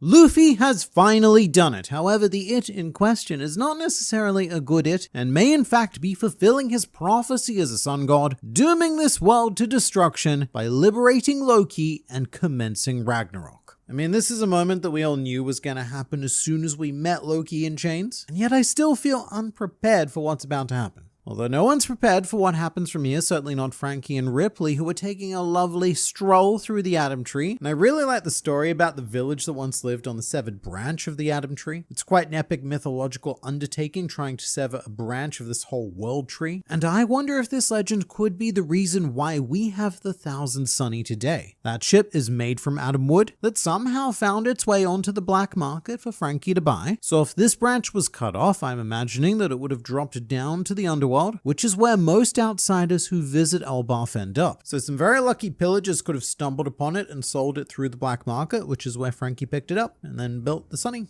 Although it may not have come from the Elbaf Atom Tree, there are, or at least there were apparently, other Atom Trees in the One Piece world, and this isn't a canon example, but one even makes an appearance in One Piece Film Gold. You can see the Guild Tesoro has his own comparatively extremely small Atom Tree aboard the Grand Tesoro. I do think it would be nice if the Thousand Sunny had its origins on Elbaf though, just because of that connection to the sun. It's a very lovely thought to create a sun ship that can fly through the sky and keep the spirit of the wood that it was made out of alive. I guess the rather piece of ominous foreshadowing from Frankie's discussion with Ripley is her statement that, oh, I guess Elbaf's biggest weakness is fire and lightning, which I can't help but feel is true of most things with enough fire and enough lightning. But given what happens at the end of the chapter, I wonder if this is hinting that Loki has a fire and or lightning based ability. Fire wouldn't be surprising as someone claiming to be the sun god, but lightning's pretty appropriate as well. During his fight against Kaido, Luffy was casually grabbing bolts of lightning to chuck at Kaido, so both of our sun gods could end up being quite devastating for Elbaf. And I do also wonder if the lightning that struck that branch was due to Loki trying to destroy the world and everything. At the end of the chapter, it's shown that he has a hammer, and this might just be my Thor brain, but hammer, lightning, tree, it works. If so, and that branch went on to become the Thousand Sunny, then he's actually doing us a big favor. But all of this talk is planting the horrific mental seed of the potential of the entire Atom Tree burning as a result of this arc if Loki is genuine and successful in regards to his desire to destroy the world. And you know something that would be really gut-wrenching? The idea that the Elbaf mural could burn before Robin or anyone else gets an opportunity to see it. And it's also worth mentioning that this fire and lightning weakness ties quite nicely into Big Mom, who primarily used two homies, Zeus and Prometheus. So from the perspective of the Elbaf giants, it really is like Charlotte Linland was just born to be their enemy. Let's talk about drunk Usopp. We don't see any of the Straw Hats drunk all that often, and I'm surprised that Usopp was so willing to get carried away again after his last drinking session, which ended in him waking up in a Lego land of captivity. According to Oda though, Usopp is one of the Straw Hats with the lowest alcohol tolerance. Apparently Jinbei is far and away the best drinker. Makes sense, he's a fish. But he's followed by Zoro and Nami, and then there's a big gap, which all ends with Usopp, Luffy, and Chopper on the bottom. But this is a really interesting side of Usopp. He's definitely a lot more confident and outspoken. I really can't see his sober self asking anyone if Nami is their type, which does result in the funniest gag of the chapter where Yarl replies that he likes older women, which is hilarious but unfortunate. There really aren't that many women older than Yarl left in this world. And in fact, there probably aren't any at all, unless the large-breasted emu theory comes to fruition, so there's always hope. And liking older women might be a bit of a cultural hallmark of Elbaf, as we've also recently met Scopa Gabban and his slightly older wife Ripley, who keeps insisting that her husband is far, far younger than he actually is. Back to Yarl though, I love that Usopp slaps the sword in Yarl's brain. I mean, I also kind of hate it because I feel phantom pain in my own head when I look at this panel. It's a bit like getting brain freeze, but it's not just that, it's wiggling brain freeze and it's destroying my ability to talk good. And I have to say, Usopp does start to become quite a mean drunk at this point, wanting to pull out the sword and he has to be restrained by Dory. However, I want to say that Usopp has a point though when he brings up the idea of pulling out Excalibur, and I could just be looking into this far, far too much, but Oda keeps bringing up this sword in Jarl's head for gag after gag after gag, which feels unusual. Often characters with these odd physical quirks are used for background humor, like how Virgo always got increasingly weird food stuck to his face. He did it and no one really mentioned anything or did anything about it. It was just there as a bit of fun for us. But this sword, mate, the sword in the head, it is always very center stage. And I am very curious what would happen if it was pulled out, and if the Jarl conspiracy theories might have a little bit of substance to them. To round out Usopp though, there's a very sweet moment where his drunken behavior becomes a bit more endearing after Nami says that it was Usopp's dream to come to Elbaf, which makes it clear that he's not just being a dick. I feel like Usopp may finally feel like he's earned his place among the people that he respected most. That he, against all odds, has become a brave enough warrior, and he's more drunk on happiness than he is on alcohol. He's riding probably the biggest high of his life with his greatest achievement to date, and I'm really happy for him, because I definitely still think he has more to do to fully realize his dream, and his time on Elbaf might make that clear to him, but right now Usopp has at least partially completed his dream. Getting to Elbaf was his biggest tangible goal. Everything else is more introspective. So I guess this is a little preview, a tiny taste of what it's going to be like when all of them realize their dreams. And I did also really like the very simple depiction of Nami and Jinbei happily sitting together, because not only do these two have a much more turbulent history of entwining in each other's lives due to the Arlong incident, but I really want to see more of the Navigator-Helmsman duo in general. They have such potential for powerful chemistry, although I'd say the same was true of Jinbei and any other Straw Hat except maybe Sanji. Sanji does not like Jinbei. But it's really hard for me to believe that Jinbei became a Straw Hat almost exactly 5 years ago in chapter 976, because his presence within the crew still feels so fresh and new. So it's always nice to see some of these more laid-back moments, especially since it looks like that's all about to change. With both the Holy Knights and Loki, it seems that we'll be kicking into the non-stop action portion of the arc rather imminently, so this may be the last of the laid-back goofing off that we see for quite some time, which I guess transitions into Gerd and Road, and there's a lot of relevant things that happen in this section. Road tries to lie to Gerd, Gerd doesn't believe it, and that leads to everyone falling from the sky in a boat. But that's not what I'm focused on here. I've said this before, I'll say it again, and probably a third time after that, but I am 99.9% convinced that Oda has a, how shall we say, thing for dominant women. And I think that Oda is living that out vicariously through characters like Sanji from the very beginning of One Piece, but most recently with Road, who very quickly got into an established master-servant dynamic with Nami. But in this chapter, we cut back to Road being punished by his original master Gerd, and it is funny to some degree. I especially like the panel where Gerd is leaping up behind Road with the axe. It reminded me a lot of when Doflamingo controlled Sarkis to deliver what we, at the time, thought was a death blow to Bellamy. It's a very nice, sinister way to compose a shot, and seeing Gerd use this style of attack was very cool. But overall, honestly, I feel a bit done with the submissive fantasies. It's palatable when it's just Sanji and whoever he's simping over at the time, but Sanji and Road with both Gerd and Nami is a simp squared, nay, a simp cube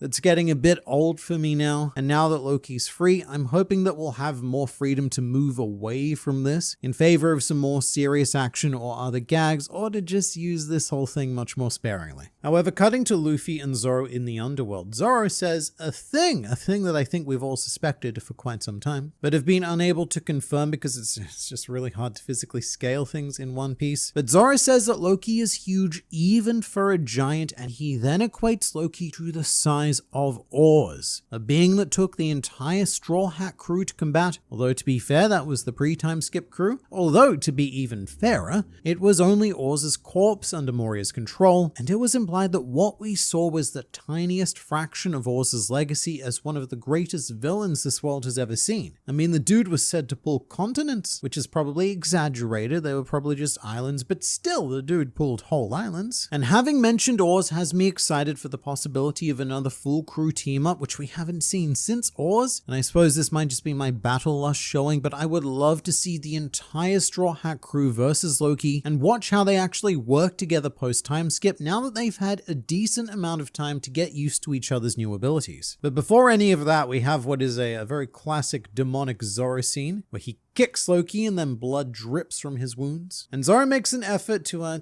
touch the blood, to examine it, to see if it's real, which is a bit wild. It's sort of like that classic police drama scene where they bust into a place and they find bricks of coke everywhere. And then one of the cops dips his pinky in to confirm, yes, that is in fact drugs. That is what Zoro is doing right here. He has to go, yep, that's the taste of blood that I've come to crave. And let's also acknowledge now that this has been a very important chapter for our niche community, as we have now hit a 5th 2025 bingo square as Loki has been officially freed, and I think that that's a pretty decent amount of squares to tick off considering we're just now going into March. And I like the way it happened as well, because Loki's freedom, it is now Luffy's responsibility, which very easily risks turning Luffy into a slightly less likable character given the chaos and devastation that Loki is likely to cause. If you don't give Luffy a good reason to free him, then it kind of looks like Luffy just doesn't care about anything. But from Luffy's perspective, he had no option because Loki appeared to be dying due to Shamrock's dog swords. So I don't know if the Giants of Elbaf are going to see this the same way that I do, but I can definitely understand Luffy's decision. And I also do think it's just a little bit adorable that Luffy's main concern was making sure that Loki would have some meat to eat, because in Luffy's mind, and actually, you know what, in his reality now, eating food is how he heals and recovers energy. At the same time, on the opposite end of that spectrum, this chapter gave us a really compelling shot of Harridan's feelings towards Loki, which previously had been left rather suspiciously quiet. Harridan didn't really talk about Loki. He mentioned him once, I think. But in this chapter, we have a very Marineford-esque style falling of Harridan and the new giant warrior pirates from the sky, which very much shows his determination to keep Loki chained up. The fact that Harridan was prepared to die to make sure that Loki didn't escape.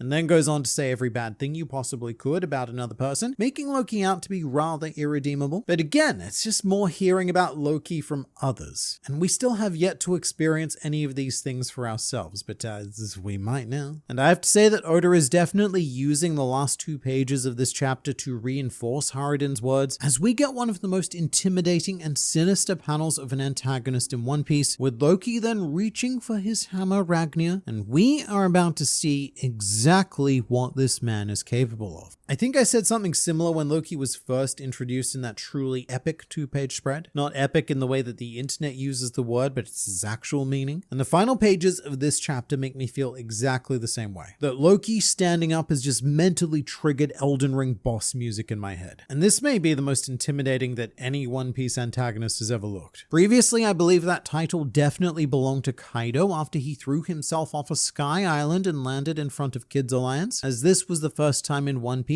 where power and presence was combined with sheer scale. And what I mean by that is that usually in One Piece, and I guess manga in general, big bulky guys, they're not particularly threatening. Authors tend to prefer the more sleek, tiny Vegeta-style powerhouses over the more Nappa-sized individuals, which is why I really appreciate what Oda's doing with Loki. He is restoring the threat of sheer scale that has been very much lost in manga. And honestly, this panel has me looking back at Kaido's introduction and thinking that he looks cute compared to Loki. So look, I know that Luffy has ultimately done the right thing by freeing Loki, I think, because we've come too far to lose faith in his decision making. But the end of this chapter certainly does look and feel like the beginning of Ragnarok. Although I'll also say that Loki's shape in these last 2 pages looks a fair bit like the ancient giant figure in the Elbaf mural, which does continue to give me hope that Loki is eventually going to end up being a tremendously awesome ally, especially because those nasty, nasty holy knights have given us a reason, the potential of joining forces, the enemy of my enemy and all that. And if I was to try and predict the greatest One Piece style subversion that could happen from here, it would be for Loki to be released in this ominous way and then instantly become a happy smiling friend. But I don't know if it's gonna go that way. And for the sake of shonen manga, I'm sure that we'll at least have a nice brief spectacle fight against him, especially since we've got Luffy, Zoro and Sanji here. I know I've seen that some people have missed Sanji's presence in this chapter, but you can see him on Harridan's hand as the ship falls from the sky, and also when everyone bounces off Luffy. There's no close-ups of Sanji in this scene though, which is why he doesn't really feel present. However, if Eiichiro Oda has gone to the trouble of assembling the Straw Hat Monster trio, then I can only imagine it's because he's planning on giving us a strong introduction to the capabilities of Loki and leave us very much feeling like, mates, how are we ever gonna beat this guy? And that maybe we might have made the wrong decision by freeing him. And I was trying to think about what Loki was going to do first from here, because he does have unfinished business with this whole destroying the world endeavor. However, he also has Shamrock to go and take revenge on, not just for injuring Loki, but much more importantly, for injuring his animal friends. Although I think his first target might be Zoro, as Zoro could have made a big mistake by kicking Loki to make sure that he wasn't pretending to be wounded, which Loki may see as a transgression worth dealing retribution to first. And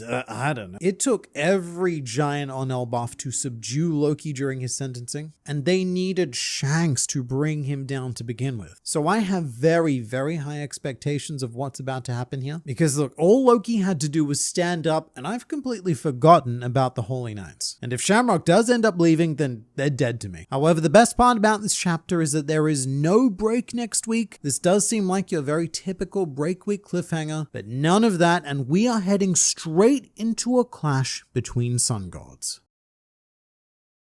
It's ironic how Zoro warns Luffy because of Loki's reputation. When back in East Blue, Zoro himself was likened to a monster before Luffy freed him. It's very funny because that's exactly right. And so in this situation, Zoro is playing the role of Kobe, saying, "Oh, Luffy, I don't know if we should be freeing this here terrifying demon man." And part of the decision for freeing Zoro was also because he was gonna die. Helmeppo was gonna execute him. So there's a lot of similarities, and at first you'd think that Zoro would know better and just trust Luffy, but the first part of that is the problem. Zoro does know better, and he understands the danger of freeing someone with that reputation because he was that someone. And under different circumstances, if Luffy had more casually freed Zoro, then Luffy may have become Zoro's first target, given that he was a pirate hunter and everything. So Zoro was incredibly cautious and, dare I say, very smart in this chapter, particularly with the decision to leave some seastone attached to Loki. However, I don't want to give Zoro too much credit here because I think he only looks smart in direct comparison to Luffy. There's only two characters here, so Zoro is the default intellectual, but he is still here going along with a stupid plan that no one else would possibly support. And Zoro's caution here should be taken quite seriously, because what we have here is the future King of Hell being wary in the underworld. This is Zoro's domain, and yet there's a being who can make even the King of Hell second guess his decision making. Interesting that all the fighters are suddenly away from all the children that are about to be kidnapped. Wonder if Loki will be blamed for that as well. Not only that, but all of the fighters are currently drunk as well. Although because this is manga, I imagine that won't be too much of an issue. But this is a very interesting point. We have two imminent threats in different locations, and whichever one the Elbaf warriors get alerted to first is going to serve as a distraction for the other. So for example, if the first thing everyone hears is that Loki's been freed, then all of the giants are going to rush to the underworld or wherever Loki ends up, because they know that each and every single warrior is going to be needed to bring him under control. However, if the warriors hear about the children being abducted by the Holy Knights first, then we are rushing to the Walrus School and leaving Loki completely unchecked. I mean, not completely. The monster trio and the new giant warrior pirates, they are there, but I don't fancy their chances. For the sake of an interesting story, I just don't know if I see a situation where they're able to quell the threat of Loki if Loki ends up being a threat. In that case, he's going to pull out some sort of weird devil fruit ability that catches Luffy, Zoro, and Sanji off guard. He might even kick Zoro in the dick for kicking him earlier. And if I had to guess, then go off and maybe find Shamrock. Which would mean that Loki and the Holy Knights, those threats would inevitably collide. That is assuming that Loki doesn't have a higher priority though. In terms of immediate defense against the Holy Knights, I have to say it's not looking great. I think the closest Straw Hats would be Robin and Chopper, who stayed at the library, but also Jewelry Bonnie and Lilith are there applying for their Elbaf citizenship, which actually sounds like a really fun combination of characters. You've got the archaeologist, the doctor, the scientist, and this girl who just breaks reality. And I would love to see Bonnie potentially use the Gear 5th form without Luffy present to inspire and encourage her, to show a little bit of character progression. And also because I'd be incredibly curious to see what the Giants think of seeing Bonnie take on the form of Nika, because you would think that she has to at some point in this arc, because at the moment this is kind of like the Nika arc, or the closest thing to a the Nika arc we've had. And it may even reinforce the beliefs of the Giants that any one of them can become a sun god, because by the time that Elbaf is over, they may have seen at least 2 of them, perhaps even 3 if Loki's claims have substance behind them. Usopp slapping the sword is the most important plot point out of a chapter of many insane setups. I swear the old giant will now remember what actually happened during that battle in the castle. I'd love it if things turned out that way, that Usopp whacking the sword suddenly reignited some sort of brain matter and Yara was suddenly like, oh my god guys, we've made a huge mistake. Although one very fun theory for how Jarl's even alive right now without going into deep conspiracy territory is that Loki does actually have some access to sun god powers and Jarl is only alive due to toon physics. Loki just slammed a sword into his brain and thought that it was hilarious. And at the very least, I'm sure that Luffy could do the same thing in Gear 5th if he wanted to. Internet man, could Usopp being drunk be a reference to the live action Usopp? It honestly might be. Oda has been quite influenced by the live action in the past, specifically Makenyu's portrayal of Zoro. And if you haven't seen it, there's a scene during Baratie where Usopp gets drunk and he runs into Mihawk without realizing it. And live action Usopp's behavior does seem quite similar to Elbaf Usopp's drunkenness. It was actually low-key heartwarming to see Luffy say anyone who is a friend, even if they are normally meat, is off limits. Thank you very much for the £2 super thanks for that comment, by the way. Pounds are much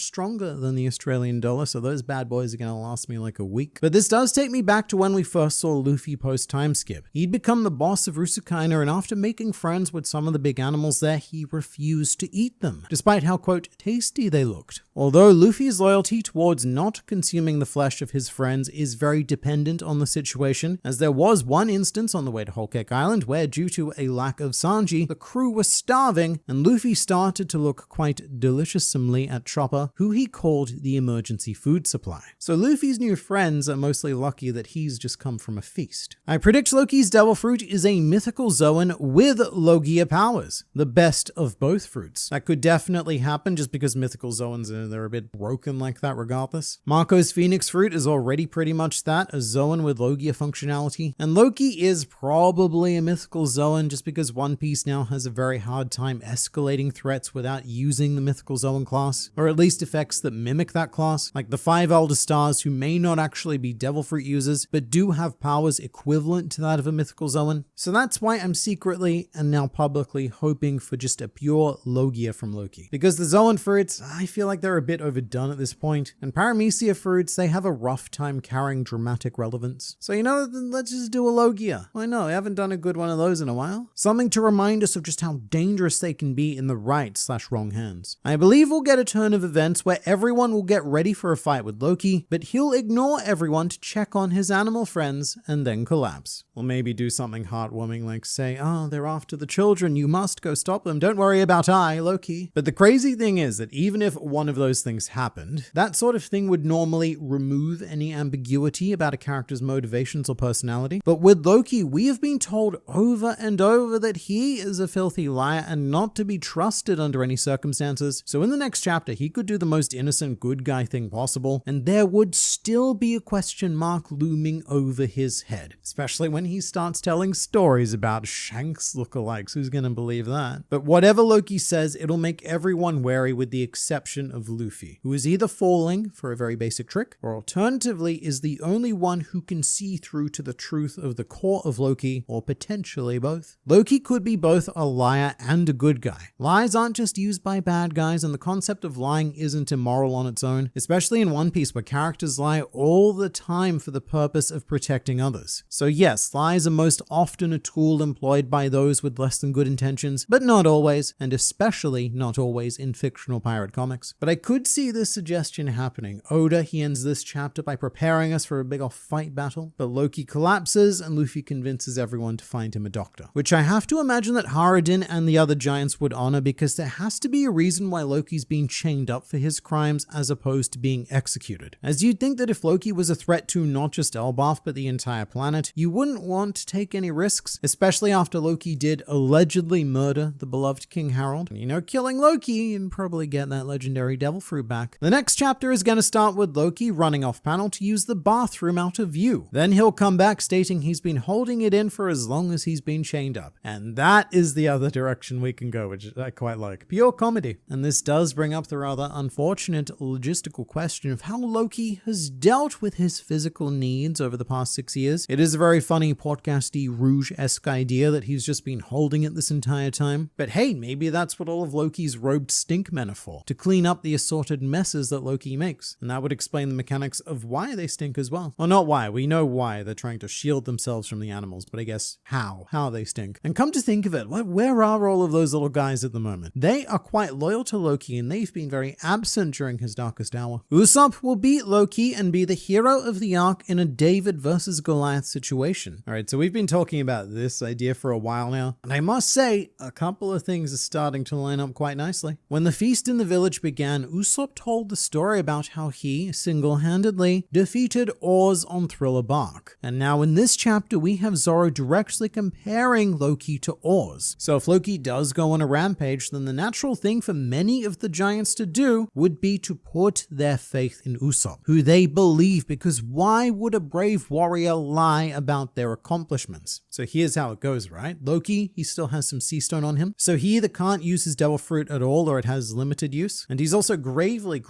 wounded as a result of Shamrock's dogs. Plus, right now, he could be about to fight the Straw Hat Monster trio. So let's say he gets through all of that. He beats Luffy, he beats Sanji, he really beats Zoro, and then makes it to the village. At which point, Usopp, out of sheer peer pressure, is forced to take a stand against him, and Usopp then fires a single shot hitting Loki in the head, and this shot just so happens to be the straw that breaks the ancient giant's back, and so Loki falls down, and Usopp is forever remembered as the man who defeated Loki alongside Shanks. It's ridiculous, but I kind of want to see it. However, I do feel like this is me maybe tapping a bit too much into Usopp's imagination. Probably a hot take, but I would be pretty disappointed if Loki is not the big antagonist of this arc. I think I'd also be pretty disappointed if we didn't get to explore at least some sort of conflict with him, just because his design, it is so damn cool. I swear, it is made so that we can see him fight in all sorts of amazingly drawn panels. But that doesn't have to doom him into antagonism forever. One of my all-time favorite characters in One Piece in general is Charlotte Carter Curry, who had an amazing journey from serious antagonist to basically another protagonist by the end of his battle with Luffy. So there is definitely a way where we can have the best of both worlds with Loki as well. Why was the hammer just sitting there for Loki to pick up? I guess it's because it could be a Mjolnir situation. Some people have pointed out that the hammer Ragnir is just Ragnarok and Mjolnir put together. I also have an alternative theory about that, which I'll go into in a bit. But essentially, the hammer may only be able to be picked up by those who it deems worthy. And the way it's spelled in Japanese, Ragnir, it means Iron Thunder. So we are very potentially making that Thor Thunder God connection here. And something that I have seen quite a few people considering at this stage is that Loki himself may not be the legendary devil fruit user, and that he may have imbued it into Ragnir, which is why it needed to be tied to the tree as well with seastone. I don't know how much I buy that though, because then you need to question why they use seastone cuffs on Loki. Although at the same time, seastone is one of the strongest substances on the planet, regardless of whether or not you're a devil fruit user, and it's pretty effective. Like on any slobby, when Usopp and Zoro got caught in seastone cuffs, it was not possible for Zoro to cut through them, even though he was quite proficient at cutting almost any substance at that point, so it could still make sense to wrap Loki up in it. Well, maybe the answer is it's a lot more simple. Loki is the size of Oars, so perhaps there's just no giant strong enough to physically lift Ragnir, so they needed to leave it there, where Loki did. But either way, I am looking forward to seeing Loki smash some stuff. But just going back to the name, this could be absolutely nothing, but I thought it was too interesting not to point out. If you put Ragnir and Loki's names together, they come startlingly close to spelling Ragnarok in Japanese, because you'd say them as Ragnarokki. I believe Ragnarok would be Ragunaroku, but it is extremely close. I'm hoping Luffy made the wrong decision. I think it would be a cool subversion on the main character being just straight up wrong for a change and him needing to own up to it. I think that's the sort of thing that would have worked well in very early One Piece, when Luffy was still finding his way, but I don't know how well a sudden crisis of self would play out at this late stage. We did kind of see this happening with Luffy versus Usopp on Water 7. That was when we were seriously questioning some of Luffy's decisions and his ability to communicate with his crew, and after the Battle of Marineford, we also saw Luffy break down and briefly lose faith in his own abilities. But right now, we are one mystery cube away from finding Laugh Tale. So I don't know if readers can afford to lose faith in Luffy when we are this close. We have just been through too much with him. And the thing we can't forget is that Luffy also very much has fate on his side, which is sometimes a controversial meta decision, but it is very difficult for Luffy to actually make bad decisions even if he were to try, because he's on a pretty set path, and even if freeing Loki looks like a horrible idea at first, eventually it's all gonna work out for the betterment of everyone who isn't the world government. Loki isn't the bad guy, just trust me bro. Alright, doing so? I do not believe Emu is human at all. Now that we know there are moon people, I believe in human terms Emu would be an alien. So yeah, Emu could genuinely be an alien, because we've seen tons and tons of aliens already. Space is a particularly wacky place in the One Piece universe, and all of the sky people living on the One Piece planet are confirmed aliens. They came from one of the moons. But just with that in mind, here is a different idea. Emu isn't an alien, and whatever he is the only person or being currently alive who is native to this planet. And everyone else, the humans, fishmen, giants, sky people, they are the aliens who arrived on this planet in the past, and that's why Emu has such a profound belief in his right to rule the planet. Why was the chapter named Older Women though?